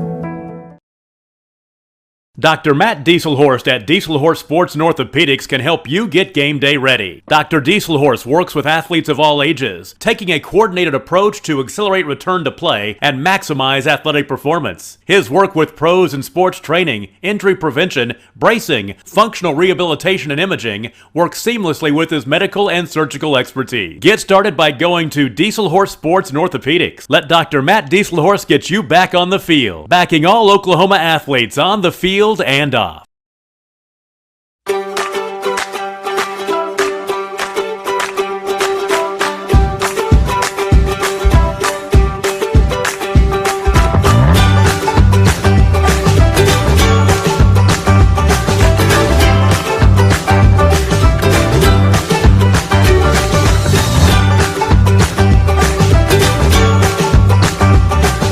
Stream like the pros with Squirtle Live. Find out more at squirtle.com/stream. Score that perfect design at Touchdown Graphics just north of the curve in Pond Creek. They offer screen printing and embroidery on t-shirts, shorts, hoodies, and more. Show your spirit for your school, team, club, or special event with a custom design from Touchdown Graphics. Call 580-532-4579 or see them online at touchdowngraphics.com. Touchdown Graphics. It's good. At Maples Nixon Diesel Horse, we've helped a lot of people, and our goal was to treat each and every person like a friend. And as a friend, we've got your back always. We understand what you're going through. Being lawyers is what we do, but it's not all that we are. We care. We'll stand beside you.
throughout the entire legal process, not just as lawyers, but as your friends. We are Maples, Nix, and Dieselhorst, and we are here to help. The way you used to access healthcare previously, I think that's kind of out of date. I think Ortho Plus and Calvin were trying to get patients access to him and then have the assurance that you'll be referred to the right people. That's why I think the partnership is so good. When it comes to cellular service, why pay for data you don't use? Pioneer Cellular offers a variety of plans designed to give you the lowest prices on the data you and the others on your plan really need. That's why people all over are switching to Pioneer. Pioneer Cellular can save you money on your family plan, no matter how you define family. Do the math.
Visit our website at gopioneer.com, call us at 800-641-2732, or stop by a local Pioneer store.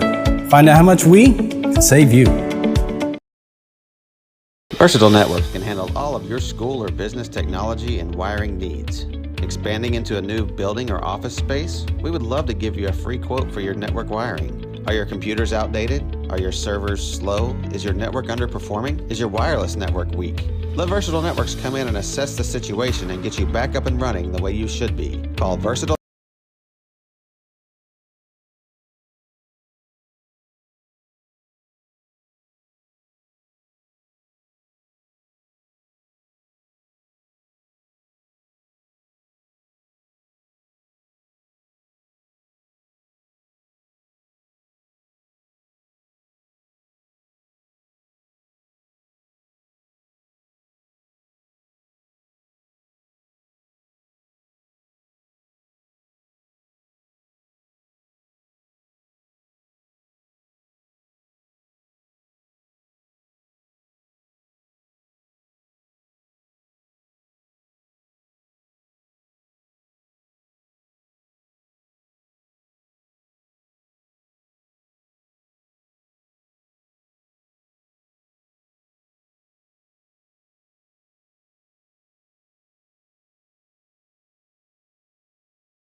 networks today.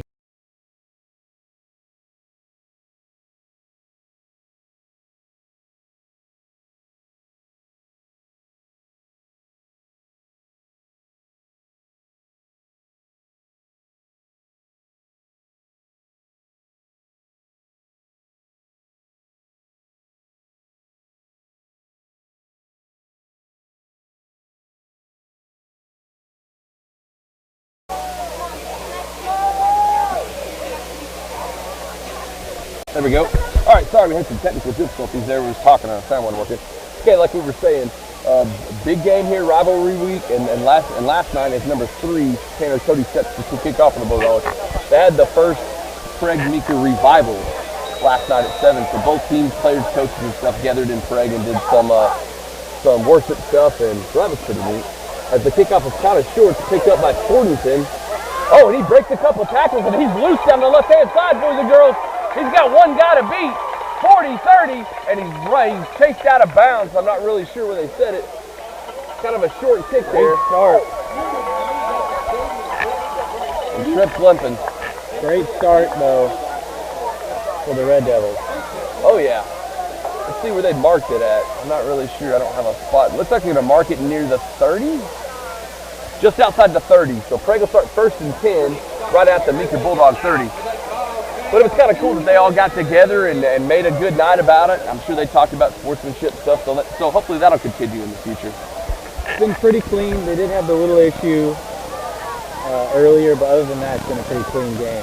Davis under center. He'll turn and hand it to Trevor McGinnis, number 2, big up the middle. He rolls for about, looks around 5 or so. That'll bring up 2nd and 5. Let's see, Mike, in the second half if there's as many penalties on both sides. You would That's think, something to watch. Yeah, you'd think both coaches kind of brought their teams together and said, hey, no more of the unsportsmanlike stuff. And we got to clean this up, man. You know, if these teams can pick these penalties up, it could have changed the game either way. Davis takes the handoff to McGinnis, gives it to Aiden all around the right-hand side. He's got the corner, and he's shoved out of bounds after getting the first down and some. Marked near, I think he's inside the 20 at about the 16, 17-yard line. But yeah, you know, just think if one team or the other didn't have those penalties and the other one did. Meeker would definitely have another touchdown. Oh yeah, or they could be pretty close to being above. Oh, we got a flag on the field in the middle. Well, here we go. Spoke too soon. And it looks like it's on the Red Devils as we're backing up. I missed the call. I don't know what it was. Yeah, it had to be holding because they had it a first down. So 2nd and 10. Just outside the Meeker Bulldog 30. McGinnis behind Davis, who's in the shotgun. Ezel and all is the wing. They'll hand it off underneath to Peyton Ezel, who's hit almost immediately. He might have got a yard. Bulldog defense wasn't pulled. So we're going to have a 3rd and long situation coming up here.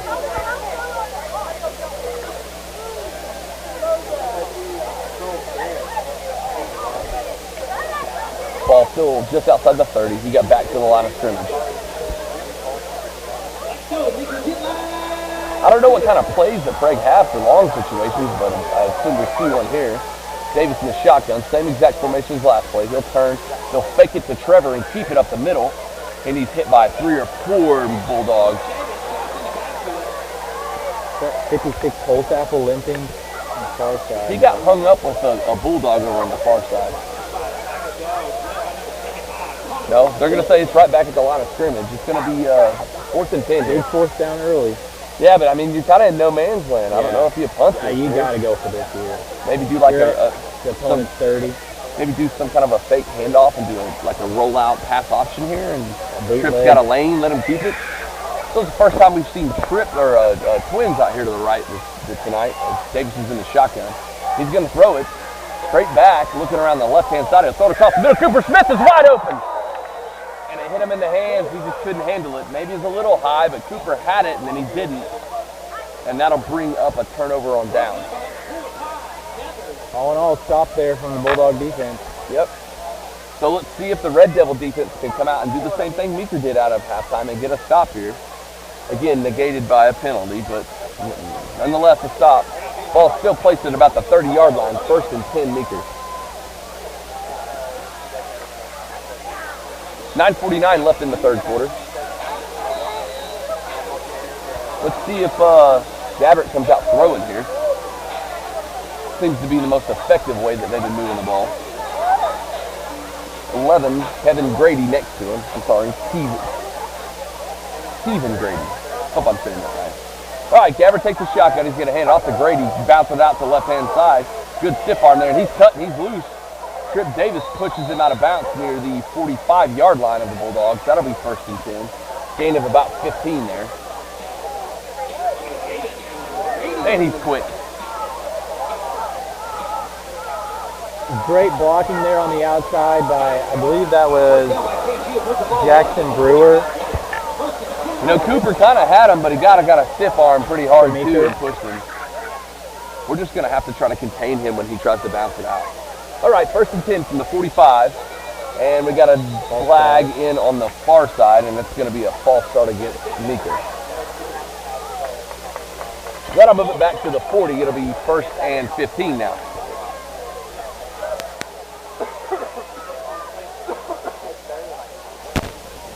Feels like other than the few big plays they've had, Meeker's offense has been 2 steps forward, 1 step back, whether it be a penalty or a sack.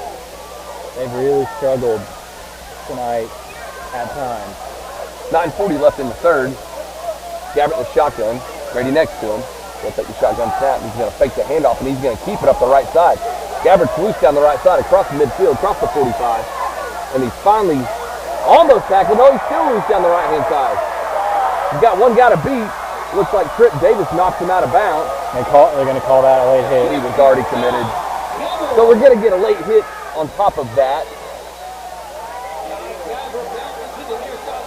Mike, I couldn't see what happened there. I was trying to follow the camera. Did he just, how did he bust loose? So David, they had him, and he gets loose down the right-hand side again. He gets inside the 20, yeah.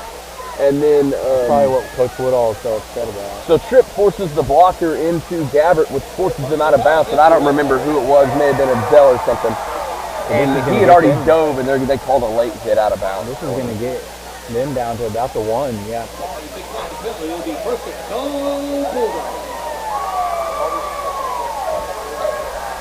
So let's see where they'll place it here. It's 1st and goal from about the 1. I can't see the football. See what the scoreboard says. No, it's from about the 5 maybe? Yeah, 5. So Gabbert in the shotgun, he'll hand it off to Grady, who's going up the middle. Tries to bounce it out. Cooper Smith lashes on, and we got flags everywhere in the center. We've got a Meeker Bulldog with a helmet off. So it looks like a stop for no gain right there as Cooper latched onto him, so he couldn't go anywhere, and he was game tackled by a lot of Red Devils. But there's literally 3 or 4 flags thrown in there, so something happened in the middle. And like I said, a Bulldog stood up without a helmet, so hope this is not some kind of a face mask or hands to the face, something like that.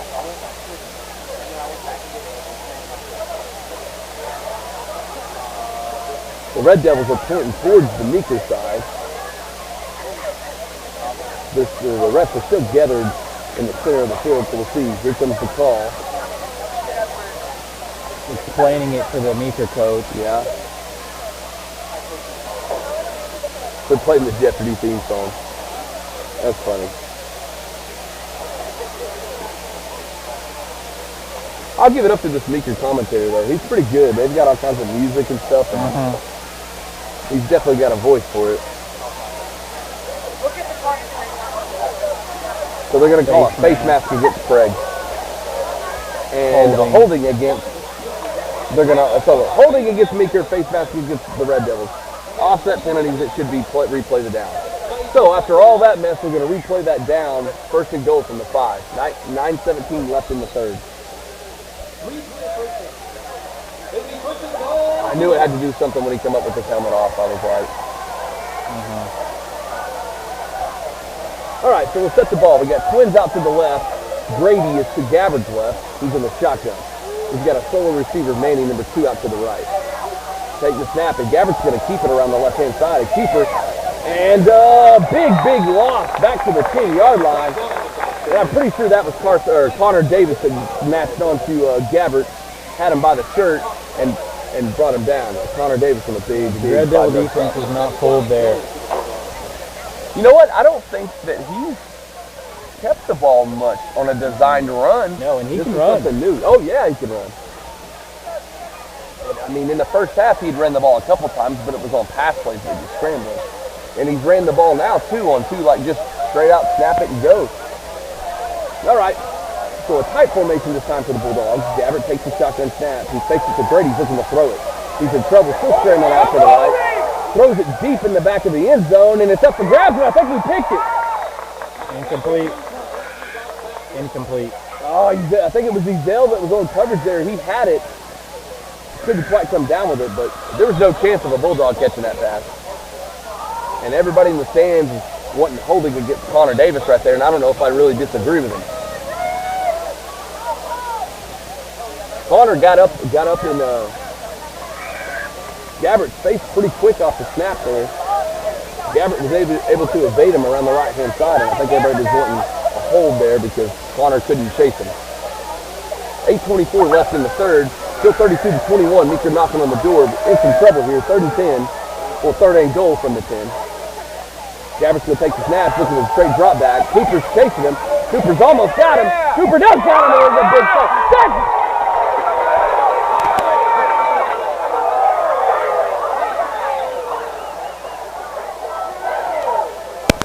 So Cooper chases him down from the back, grabs the jersey, and they're going to call another horse collar on it. That's the 3rd one. That's the 3rd horse collar called as Gabbert was sacked way in the backfield by Cooper Smith. So the refs are gathering here. Surely they got to pick this up.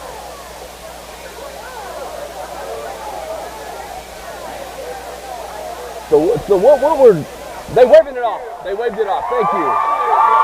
So what the drama is about on these 3 tackles here is I know he gets drugged down from behind, but you're allowed to grab the jersey. You just can't stick your hand inside the shoulder pads, whether it be on the side, the front, or the back. Anything inside the shoulder pad is going to be a horse collar. Hopefully that gets this under control for future.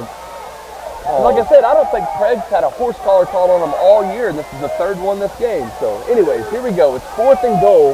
Ball is placed on about the 15-yard line. Gabbert's going to throw. He's back to pass deep. He's got time. And Connor Davis with the big sack into that. The big man works off the tackle there, gets around and sacks Gabbert at about the 22-yard line. 1st and 10 Prague as they hold as the turnover on down. Big stop there by the Red Devil defense in the red zone. And Davis has just been a beast all night. On defense, he is busted through that line every time they snap the ball. So a much-needed turnover on downs for Prague with 8:10 left in the 3rd. Let's see if we can run this ball down the field and score. Davis in the shotgun. McGinnis behind him, and he's got a 2-wing tee. He'll fake it, hand it off underneath to Aiden Alls. He's got a blocker out in front of him. Connor gets a big block. Aiden's near 1st down as he ducks his head, spins and dives towards the 40. Big run. Very, very patient run right there by Aiden. Do you see how he just waited behind big number 55? Slow developing play, but it ends up being a 1st down. Good effort at the end there by Alb. We saw that a lot last week too. He's a really great finisher. And he's not very big. No, but he always dives forward for 2 or 3 yards. So big Connor Davis with a huge pancake block out here on the edge to give Prague a huge gain to start the drive off. From the 40, Davis under center. Snaps the ball. He's going to fake the handoff and keep it. He's going to go back up the middle, dodging tackles as he crosses the 45 to about the 46-yard line. That'll be a gain of about 6 yards. It'll be 2nd and 3. 7:20 in the 3rd and counting. Cooper Smith checks in from Jayon Friend. Plays up. Aiden Ald, Trevor McGinnis, and I think that may be Thornton over there. Davis under center. takes the snap, hands it off to Thornton. He's going around the right side, cuts it back up, across the 50, diving to the 45, into the Bulldogs territory, and that's good enough for another first down. So Prague kind of turning it up a notch here. 6:55 and counting in the third. This quarter's going by a lot quicker than the first half. So watch this. Thornton's out here in the backfield. They'll split out now, so we'll see what Davis does. Hands off to big number 2, Trevor McGinnis, who just smashes his way up past the 40 to about the 37-yard line. I think the Meeker defensive line is really worn down. Good. Ball's placed at the 37. It'll be second about 2 or 3. 20 players. So I saw that. Depth is an issue. And that's got to be tough on any football team only having that many people. What are they doing here? Okay, so now we're set. Davis under center here. Takes it, hands it off to Trevor McGinnis again, straight up the middle, and a flag thrown in the middle. So big gain. Trevor would have gotten the first down, but I'm 90% sure he's going to come back for holding.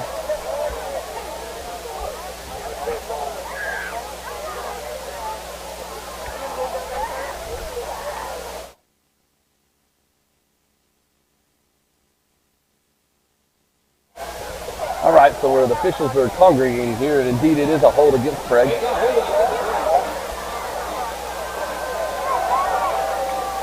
We'll see where they place the ball, how far they back it up here. I don't know where the call was made at. Ball's going to be placed at the Bulldog 45-yard line, and it's going to be 2nd and 10. So at least that holding didn't put us in too big of a hole there, because that would have been a big gain and another first down. So again, a tight formation again. We haven't seen a lot of this tonight from Prague. Davis will hand it off to Thornton around the right-hand side, and you've got a good blocking and good running. Thornton's loose across the 30. He's got the first, and he's dragged down by 2 or 3 Bulldogs. That's number 11 and 10 for Meeker. Cade Massey and Kevin Grady on the tackle for the Bulldogs. So Prague responds after a holding penalty with a big first down The game. addition of Thornton just adds another wrinkle to this offense, being able to run around that right side. He's more of a power back than Ald is, but he's a little bit bigger than he is. So Davis back under center here. Handoff is fake to McGinnis, and Davis has still got it. And he gains a few here, tackled by 11 again, and this time 11 Kevin Grady and 9 Johnny Butler on the stop for the Bulldogs. A couple other Meeker guys in there for the tackle as well. Gain of about, they say 3 or 4 here. He's second in about 6 or 7.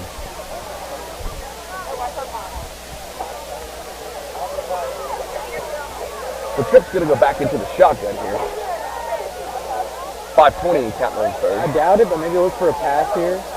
It could catch him off guard for sure. Handoff is fake to McGinnis, and Tripp follows him right behind him as they push forward. And he's well past the first down mark. They're near the 10-yard line. Call it the 11, I think. That'll be another Red Devil first down as the pile continues to get up. It looks like we got a Bulldog down. Nope, he's up.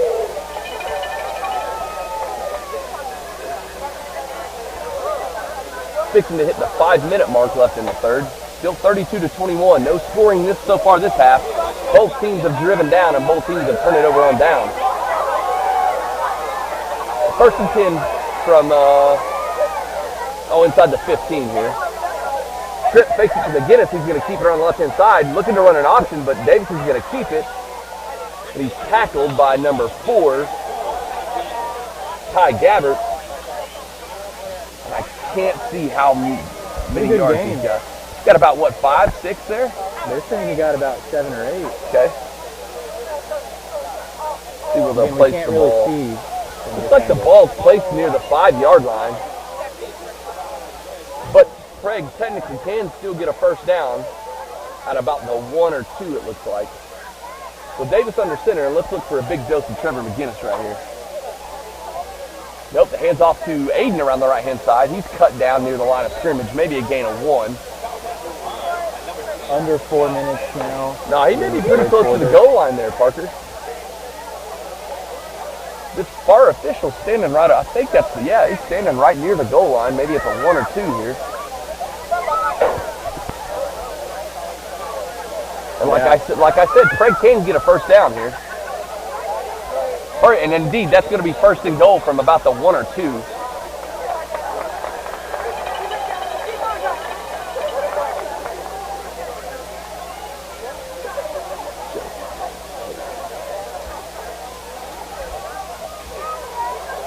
So this looks like a good spot for the jumbo formation. Now they're not going to do the jumbo. They're going to have the 3 backs. So Davis under center again. McGinnis and Old with them. Handoff is to McGinnis straight up the middle. He's untouched. Humongous hole. And touchdown, Prague Red Devils. I mean, you could have drove a Mack truck through that one. 348. Yeah, this game's wide open now. Okay. So Prague, hopefully he's going to take off running with this thing and not look back. 3:48 left in the third. 38-21 now, pending the PAT here.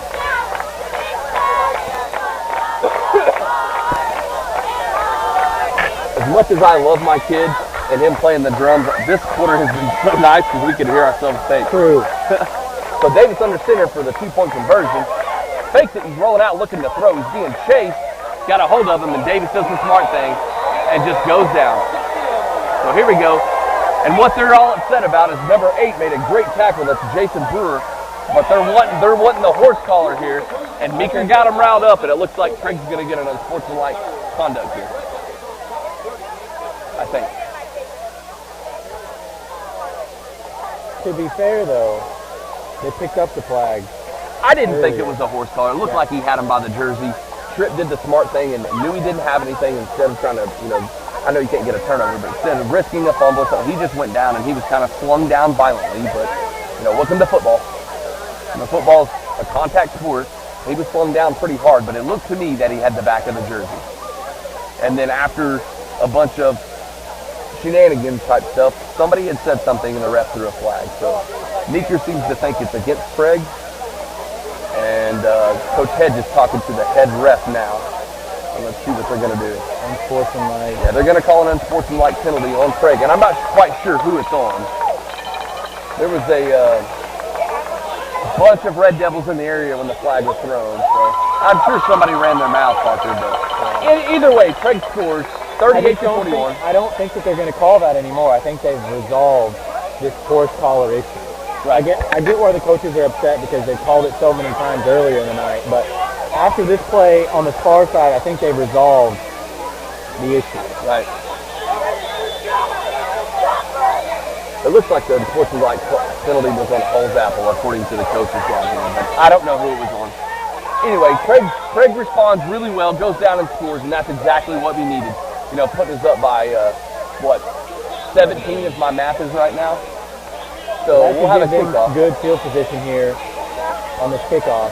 So Hedge is still out there talking to the ref, and it looks like the kickoff and kickoff return teams are set now. Again, we couldn't really see that.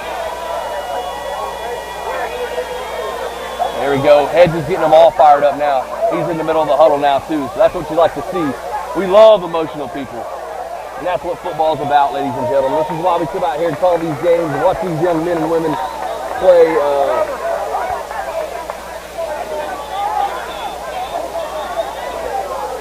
I just got a message, guys. I'll try to keep the clock updated. It's so hard to run the clock and do all this at the same time, but I will keep spouting the times every play or two.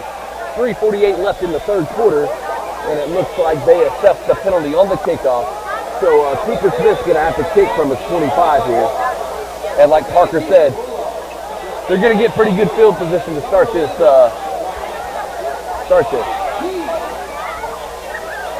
So again, the same two people, that's going to be 8, Jason Brewer, and 11, Stephen Grady, back to receive the kick. Cooper Smith looks like he's ready, checking his sides, ref is clearing it, and here we go. Big kick right here, Cooper. And he smashes it all the way back to takes it at about the 25. Grady going around the right-hand side, still running. Flag is thrown. Grady is still on his feet, cuts it back, and he falls and trips at about the 43-yard line, and another flag thrown.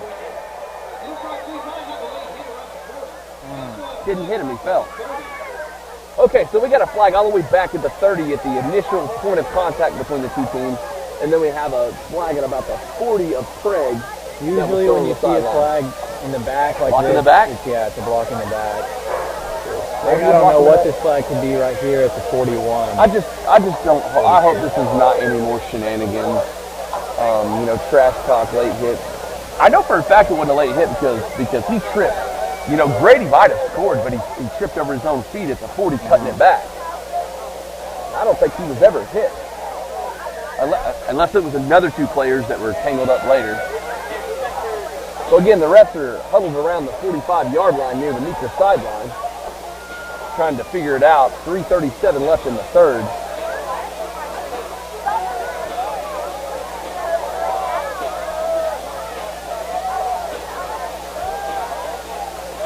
All right, now the head official's coming over to talk to Coach Head.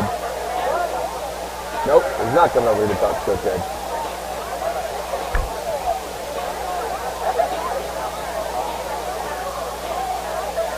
All right, so we're going to get a personal foul targeting against Prague. That's never good. Then we got an unsportsmanlike conduct against Meeker. No, other way around. Sorry, targeting against Meeker. And then unsportsmanlike conduct against Prague. Did you read that right? Yeah. Targeting, he's out. Meeker can't afford to lose very many people. That puts him down to 19 if this targeting call holds.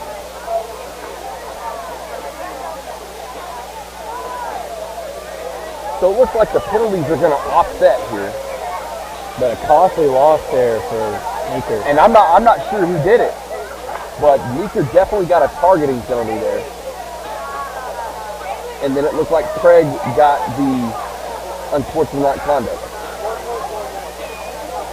So the refs are still trying to assess where the flags were at, who threw it, and where the ball's going.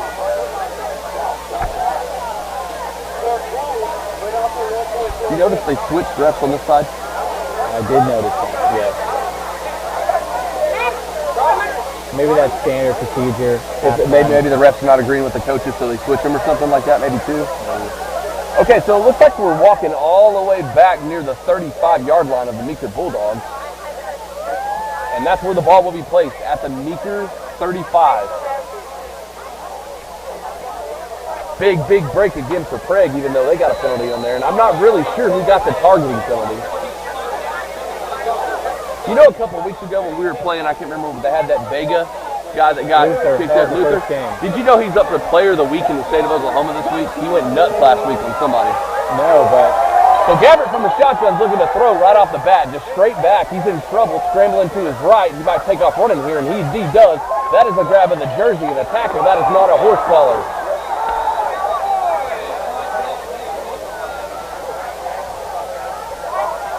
Here we go again, folks. I'm really not sure what the call is going to be, and I'm not sure which Red Devils drug him down from the back. So 3:27 left in the third, and again, I've yet to see a call. Flag is thrown near the 30, 35, somewhere right there. Personal foul, horse collar against Craig. So again, it's really easy to see when the jersey gets stretched away from the body and you can actually physically see the shoulder pads that it's not a horse collar. 9 times out of 10 when they get their hand inside the shoulder pads, which is a horse collar, you don't see the jersey tug like that. So either way, the ball's placed at midfield, 1st and 10 for the Bulldogs. The coaches, though, don't seem too upset about that. So maybe it was legit. Yeah. Maybe I missed it, too. So anyways, Gabbert far side, we can barely see. Starting from the 50, handoff is to Grady up the middle, and he's going to get no gain. He might lose a yard, half a yard in. Looks like Cooper Smith and Holzapfel were in on the stop. Maybe Charlie Thompson as well. Pretty much the whole defensive line for Troy. So no gain, 2nd and 10 from the 50. 3:01 and counting left in the third. Twins to the left, single to the right. Grady in the shotgun. Just under 3 minutes to go in this third quarter. Gabbert in the shotgun. going to fake it to Grady. Looking to throw it. He's in trouble. Davis is chasing him from the far end. As Connor levels the running back in the backfield. Gabbert's loose down the right-hand side. He'll get a first down as the ball's going to be placed near the 35-yard line. Then Grady turned around and faced Connor Davis, and Connor just leveled him. But, like the announcer said, it was a great block because that sprung him loose for a big gain of about 15 there. He definitely paid the price, though. Yep. 2:24 and still counting as Gabbert's still in the shotgun. He'll take the shotgun snap, hand it off to Grady straight up the middle, and he's going to go nowhere. He's tackled by the entire defensive line of Prague. All four of those big guys were in there. Well, three out of the four. That's Charlie Thompson, Holzapfel, and Davis in there.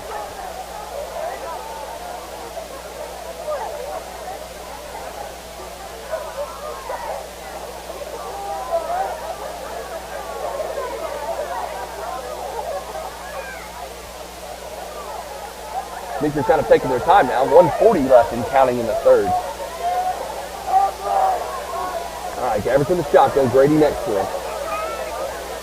Fake handoff. Screen pass out here to number 14. And he is absolutely leveled. And I mean absolutely leveled by Peyton Bill. That's the first kind of play like that we've seen tonight. They've thrown a couple of running back screens, but Gabbert just takes the snap, throws it out to number 14, Brady Harris, who catches it. And I bet there wasn't a split second left between that as Ezell just leveled him over here. So that'll be no gain. 3rd and 10 for Meeker as we hit the 1 minute mark now and counting in the third quarter. Oh, absolutely. Gabbert takes the snap, throwing out to his right, looking to throw. Chased by a couple of Red Devils. He's going to keep it. He's going to take off. A great cut right there by Gabbert as he's tackled near the first down. And just so we were having trouble with Grady as we got 35 seconds left in counting. There, buddy. Well, now all of a sudden we come out of halftime and we're having trouble containing Gabbert now. After that big hit by Ezell, Gabbert just silences the Prague crowd with that scramble. And a first down. Ball's going to be placed at the Red Devils' 35-yard line. They're probably going to maybe run one more play. 15 seconds left in the third. We'll see if Meeker's going to try to get a play off. Or they'll run it out. Let's see. They're still getting the signals, and they're going to let it run down. The coach is holding his hand up. He's saying, wait, 5 seconds, 4, 3, 2, 1, and that'll be the end of the third quarter.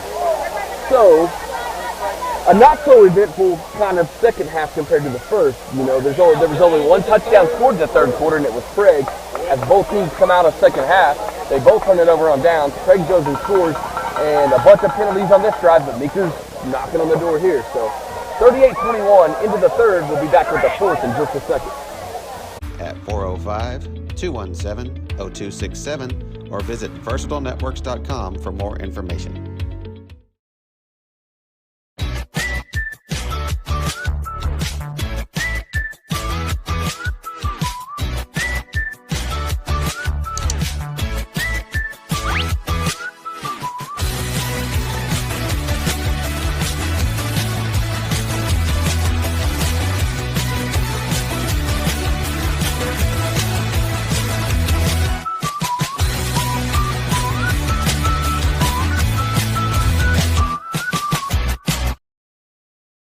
Allegiant Marketing Group produces inbound lead generation for our clients through integrated traditional and digital campaigns.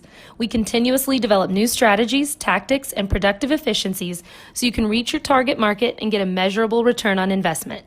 This fast-paced world demands for your products and services to be presented at the moment your buyers need them. Targeted and innovative marketing creates your success. Call AMG today, your marketing partner.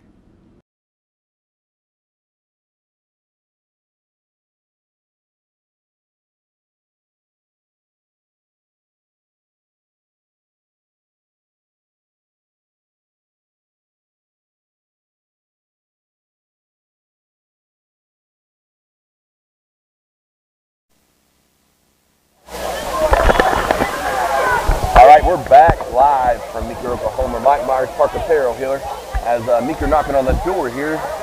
1st and 10 from the Prague Red Devils 35. Switching sides here. Meeker going left to right, Prague right to left now. They'll put 12 minutes on the final quarter as the big rival game heads into the last quarter. Gabbert from the shotgun to take it.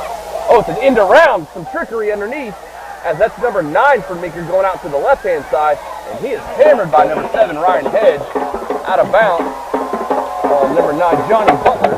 I guess he come underneath from like a tight end or a wide receiver spot. Good play there by Hedge, though. I mean, they did get a first down, but that could have been a lot more. It could have been.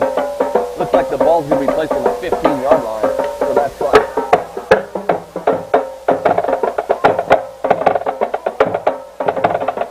All right, here we go. Gavin from the shotgun, takes a snap, looking to throw, looking to his right. Going to throw a screen back to his left. Connor Davis almost picked that off. So Davis reads this under screen. Perfect. Lucky that he didn't get it unfortunate like there. He after did the kind play. of push him after it. I I don't know who in he front was. of the officials shoved him down. I don't know who he was hooked up with, but they were still blocking him. And Yeah. Big Davis sticking his big paws up, and he almost picked that ball off. So an incomplete pass will bring up 2nd and 10. Ball's placed on the 15. Yeah, right around the 15. 11:21 left in the final quarter.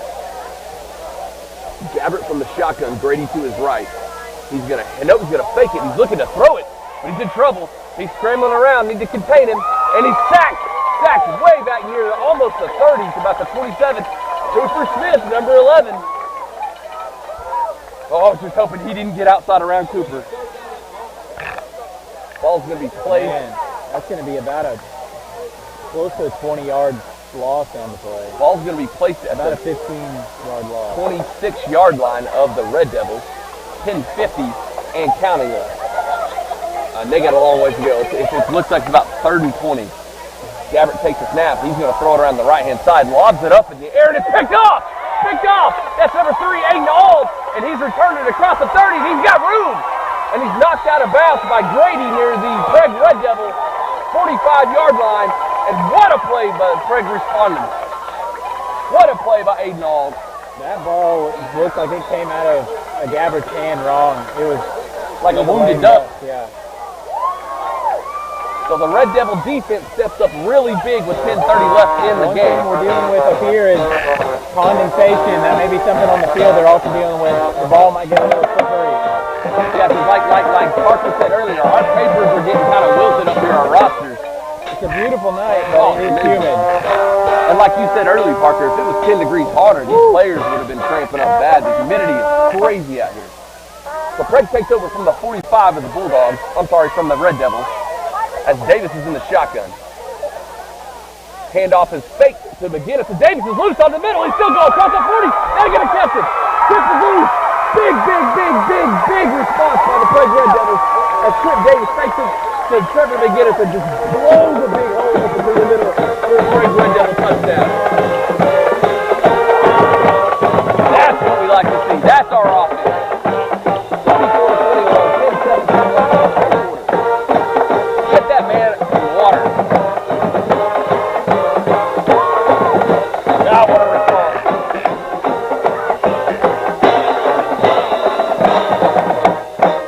And Mike, that could go back to the fatigue problem that Meeker's having. You've got a long drive on offense that ends in an interception. Those same guys have to turn right around and play defense. And Tripp just runs up the middle untouched, basically. Once he was gone. He got another gear there, folks. So 2-point conversion, Davis under center. He'll turn around and hand it to Aiden Auld on the left side, and Aiden is in for the 2-point conversion. 46-21 with 10-17 left in the game. I'll be back in a minute. Support your school's booster club and get your business in front of thousands of potential customers. Talk about a win-win. Advertising packages start on this streaming station for less than $10 a game. Call 405-726-0835 or email adam@squirtle.com right now for more information. Ortho Plus is an orthopedic urgent care. If you go to a regular emergency room, you're going to be evaluated by somebody who does everything. With orthopedic urgent care and with Keith Holloman, you're getting an orthopedic trained physician assistant.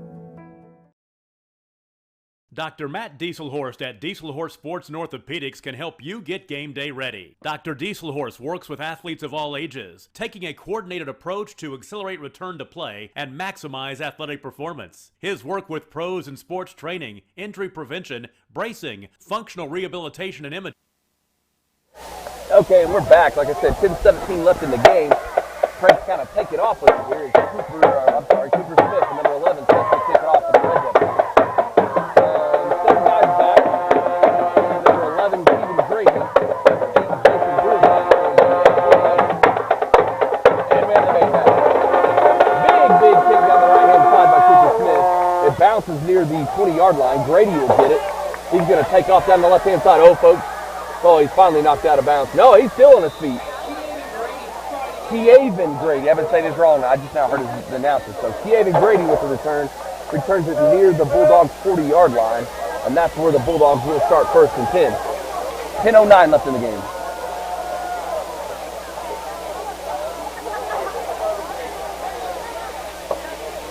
So Parker, what do you tell your defense here? You know you got the momentum. You know you're up big in this rivalry game. And what do you tell them? How do you keep them composed, and how do you tell them to go? Just keep getting stopped. You know, yeah, I mean, the game's getting a little out of hand right now, but that doesn't mean Meeker can't score still. They're probably still going to keep fighting in this game. Just stay after Gabbert here. Gabbert's in the shotgun. He hands it off to Grady running up the middle. He hasn't been touched yet, cutting it out to the left across midfield, and he's tripped up. They've still got Grady, they've still got Gabbert and guys on the outside. Well, there's no doubt they have score weapons. Quickly. So the ball's going to be placed at the Red Devil 42-yard line. That'll be first and 10 for Meeker. 10 minutes and counting left in the game. And we've got some big-time headlights in this interface at the moment on the other side. But I don't think he was touched until he was about 10, 15 yards downfield. All right, so Gabbert to the shotgun. Grady there with him still. Gabbert takes his hand. It's a pitch underneath to one of the receivers. That's number 10, Cade Massey. He'll cross the 40 to about the 36, 37-yard line. And that's Charlie Thompson, number 54 for the Red Devils, who's slow to get up here.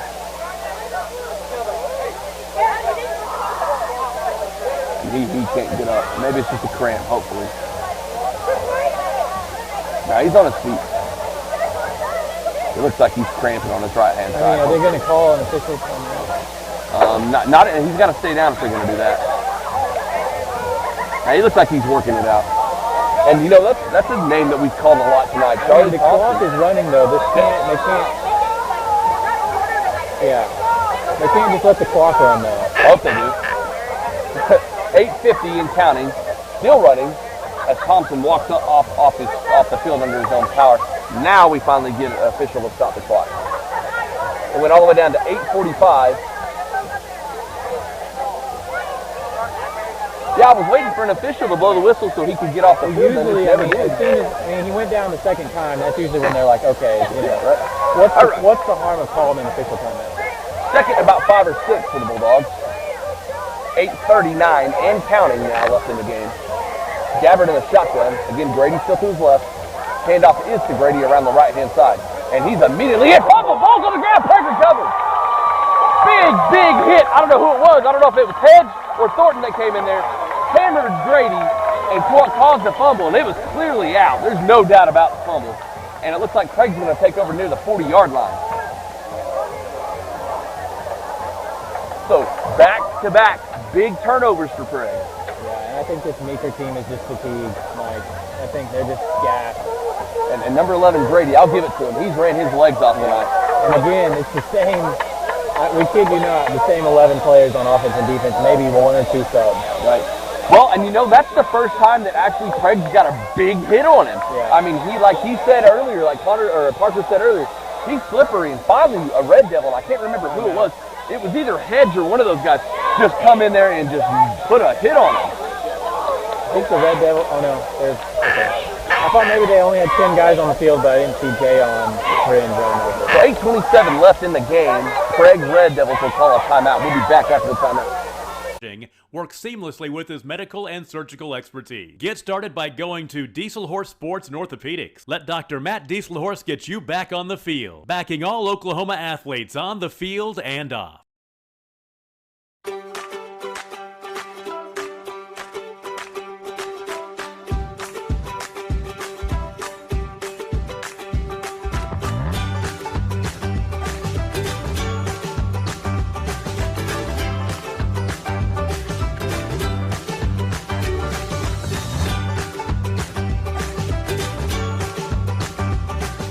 Stream like the pros with Squirtle Live. Find out more at squirtle.com/stream.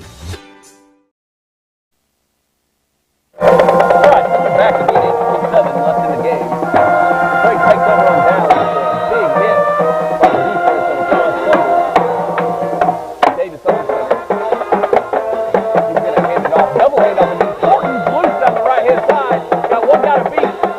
Cuts it back. Across midfield. Across the 45. Still on his feet. Still going 40, 30, 20. Oh, and he's tackled. Gains a touchdown saving tackle by Gabbard there. Way back at the 15 or so, but we got flags on the that's the quarterback is down. Gabbard's down after making the tackle. We've got a flag way back here by the 45-ish.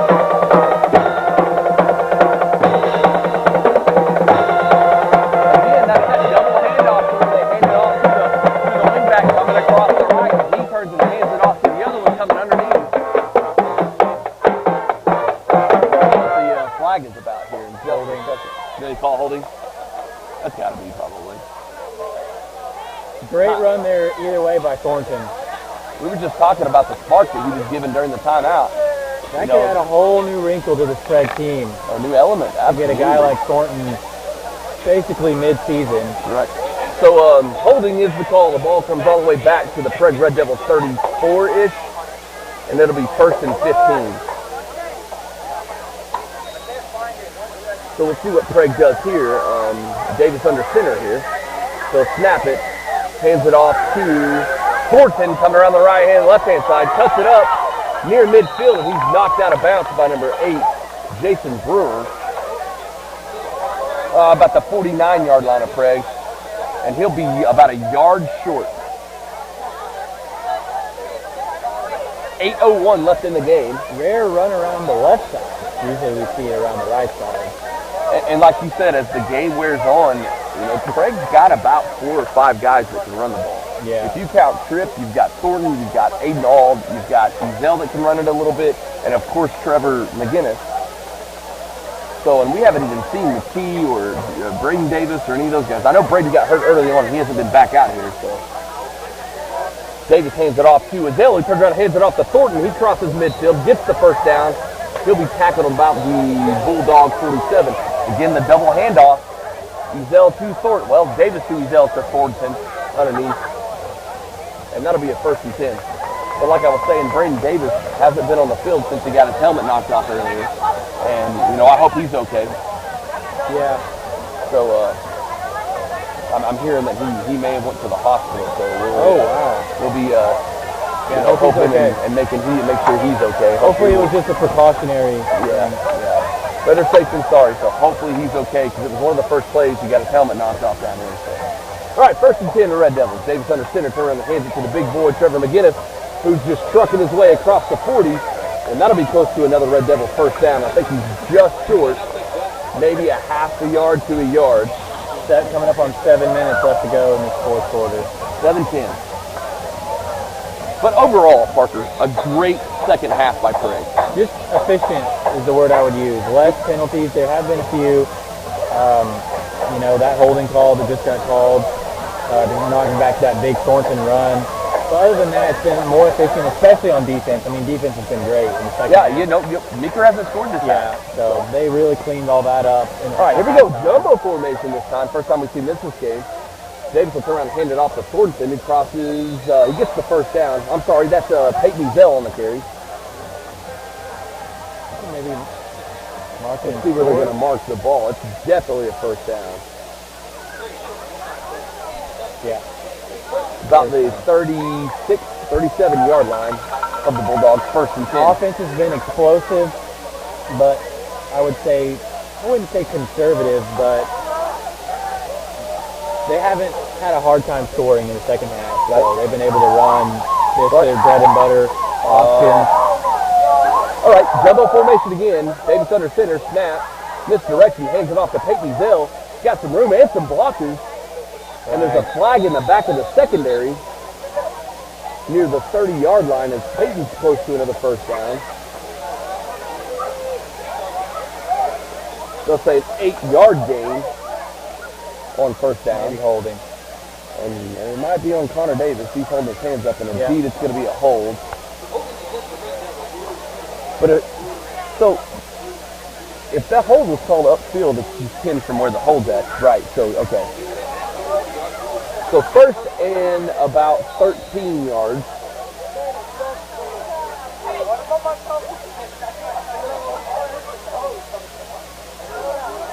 Ball placed at the 40-yard line. Again, first and 13 maybe, 14. Again, jumbo formation with 3 backs lined up in a row here. Davis takes the snap, misdirection. Thornton's gotten it running around the outside. He goes backwards and all kinds of flags thrown down.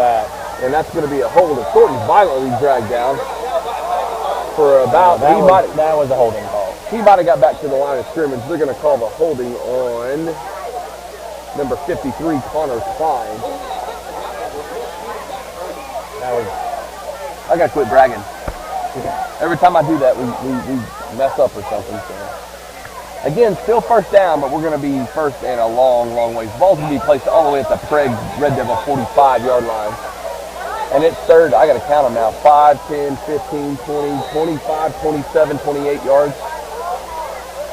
Probably due for an McGinnis up the middle here. I think we throw a Hail Mary. I'm just joking.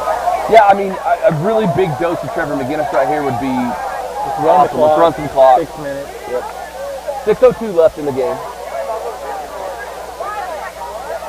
Davis takes the snap and pulls it from Trevor McGinnis on another flag as Davis is loose down the middle of the field. And he's tackled by number 4. That's Gabbert. Glad to see him back in the game after getting hurt on that last one. We had a flag thrown way on the other side of the field. I'm not really sure. As Davis gets back to about the original line of scrimmage, and it's holding against Prague again. I'm never going to talk about that stuff again. So that's going to bring up first and about 40. 5:54 left in the game.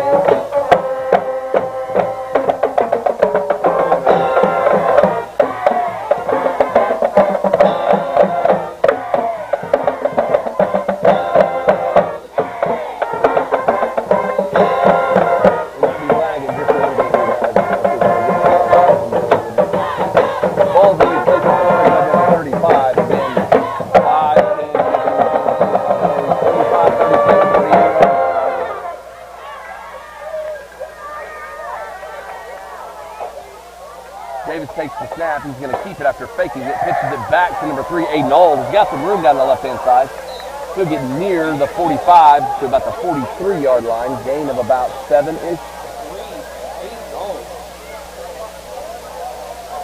5:38 left in the game and counting. Big block downfield by somebody. I couldn't see who it was. Flattened a Bulldog.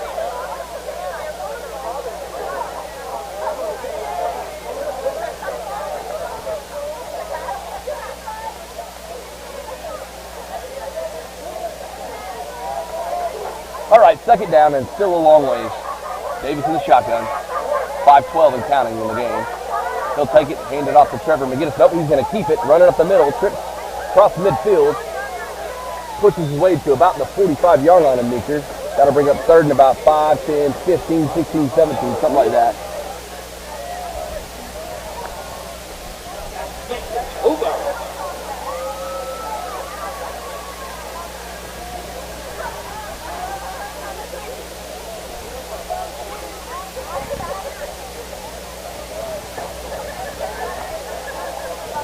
Ball placed at the 45-yard line. 4:35 and counting left in the game. But Craig's not going to get in any hurry here.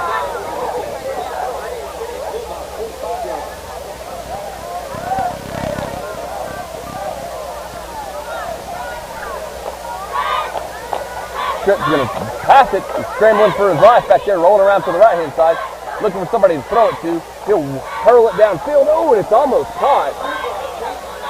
I think Trevor McGinnis was the intended target at near the 20, and it's going to be incomplete and 4th down. Maybe the first punt of the night for the Red Devils. Yeah, I mean, they're at the, 45? Yeah, I mean, you could probably get here. Let's see what happens. We're up by 25 points.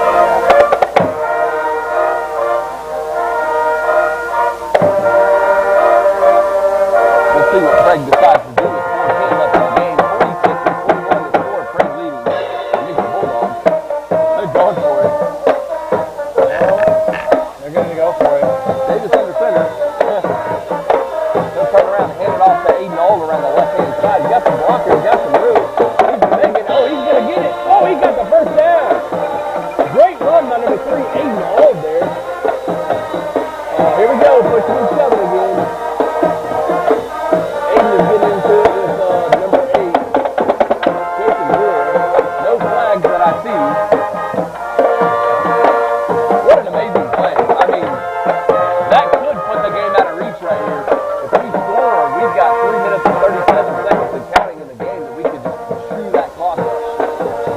And if I'm Coach Edge, I don't snap that ball until that play clock reaches at least 1. But they're going to have to hurry to get this play off. You got to snap the ball, you're going to have to hurry to it. And he just gets the play off. Trevor McGinnis up the middle. Dragon defender. He's tackled here.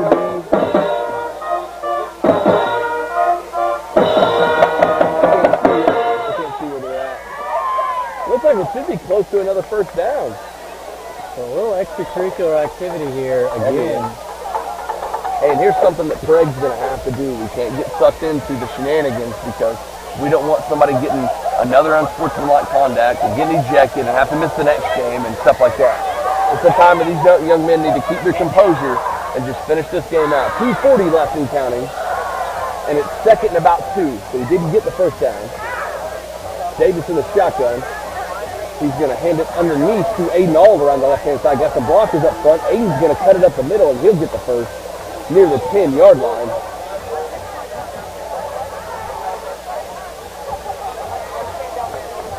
.226, and the clock is stopped, so they moved the chains, and now it's running again. 2:23 and counting. And like I said, Prague's got 25 seconds here of the play clock, and we are not going to get in any hurry. I think they're just going to let this wind down. So, again, an excellent second half performance as a team by Prague. When you give up 0 points in the second half, that's a good effort. That looks like Prague's just going to kneel. I don't know what they're doing. Oh, Tripp's going to sneak it. Hey. Oh, no, did he just kneel on it? No, I think he accidentally dropped it, but okay, the outcome is the same. So, yeah, I mean, a great night when you can go west 15 miles or so and beat your rivalry pretty handily, more than double the score. I will say, though, we got to give it up to Meeker. Again, dealing with only 20 players, they came out and they punched Prague in the mouth early. Oh, hard. They stunned. I think Prague was shocked. Gabbert was slinging the ball all over the place, big deep passes, and Grady was just running his legs off. All right, Davis didn't have the horses all night. Fake handoff to McGinnis. Davis is going to keep it. He's going to be slung down by number 11, Grady, in the backfield for a while. Backfield about the 15.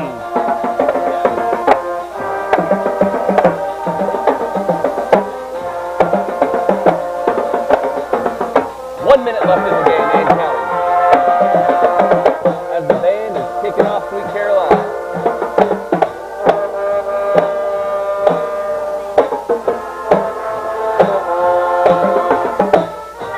All right, Davis in the shotgun, 45 seconds left and counting. McGinnis behind him. 10 seconds still left on the clock. Snap is good. Gives it to McGinnis in the middle. And he's dragging, folks. He's still dragging them inside the 5. Did he get it?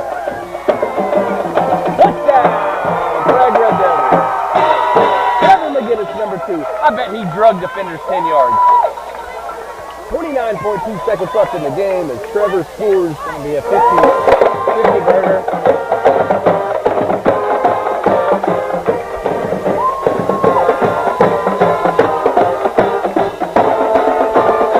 So again, we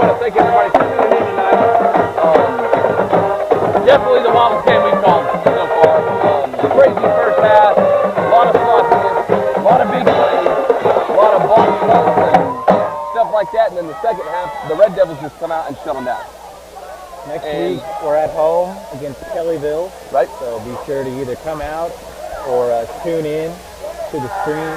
PragueRedDevils.tv. You can always catch it. I'm pretty sure me and Parker will be back at it. I'll know there. Parker will be there. And we'll see if we can't get the next game called for you guys as Kellyville comes to town.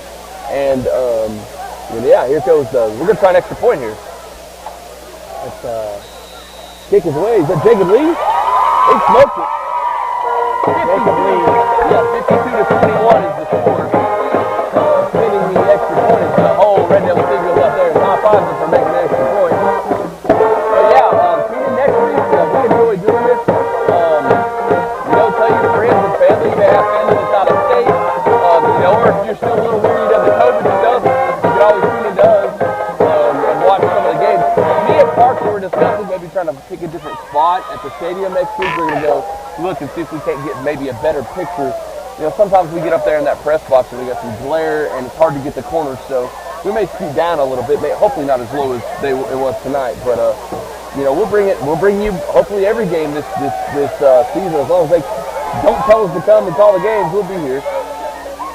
But yeah, excellent showing tonight. After Kellyville, we have Crossings Christian on the road, so that's in Oklahoma City, I believe. Yeah, Christian school in Oklahoma City, and then we got Jones Chandler. So we go to Jones and Chandler comes to us, and as we all know in Class 2A, Jones and Chandler are going to be probably the two toughest games that we have to face all week. I've heard some rumors. I don't know how true they are, but I'm pretty sure the quarterback for Jones is committed to Iowa, and the running back for Millwood is going to go to Iowa State next year. So Quincy Smith set to kick it off hopefully for the last time. And he's done an excellent job tonight kicking the ball.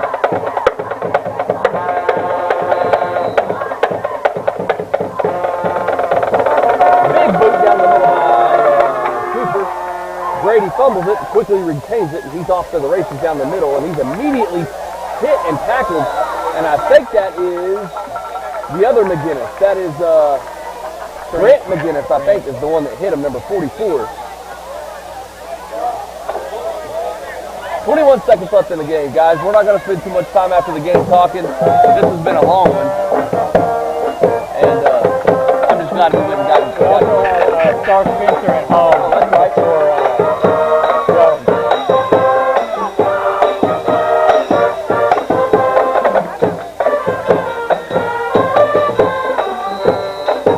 So it looks like Gabbard in the shotgun, and Grady's to his right. Trips out here, no, twins out here to the right. Hands off to Grady, he's cutting it out to the left side. He's drugged down, and here's the backfield. He might have got that one. It's going to be a loss of about 2. That should do it, folks. 10 seconds left and counting. Great win tonight by Prague as they come over to Meeker and beat the rivals. And your final score tonight from Meeker, Oklahoma, 53-21 in favor of Prague. So we're going to go ahead and get out of here, guys. Thank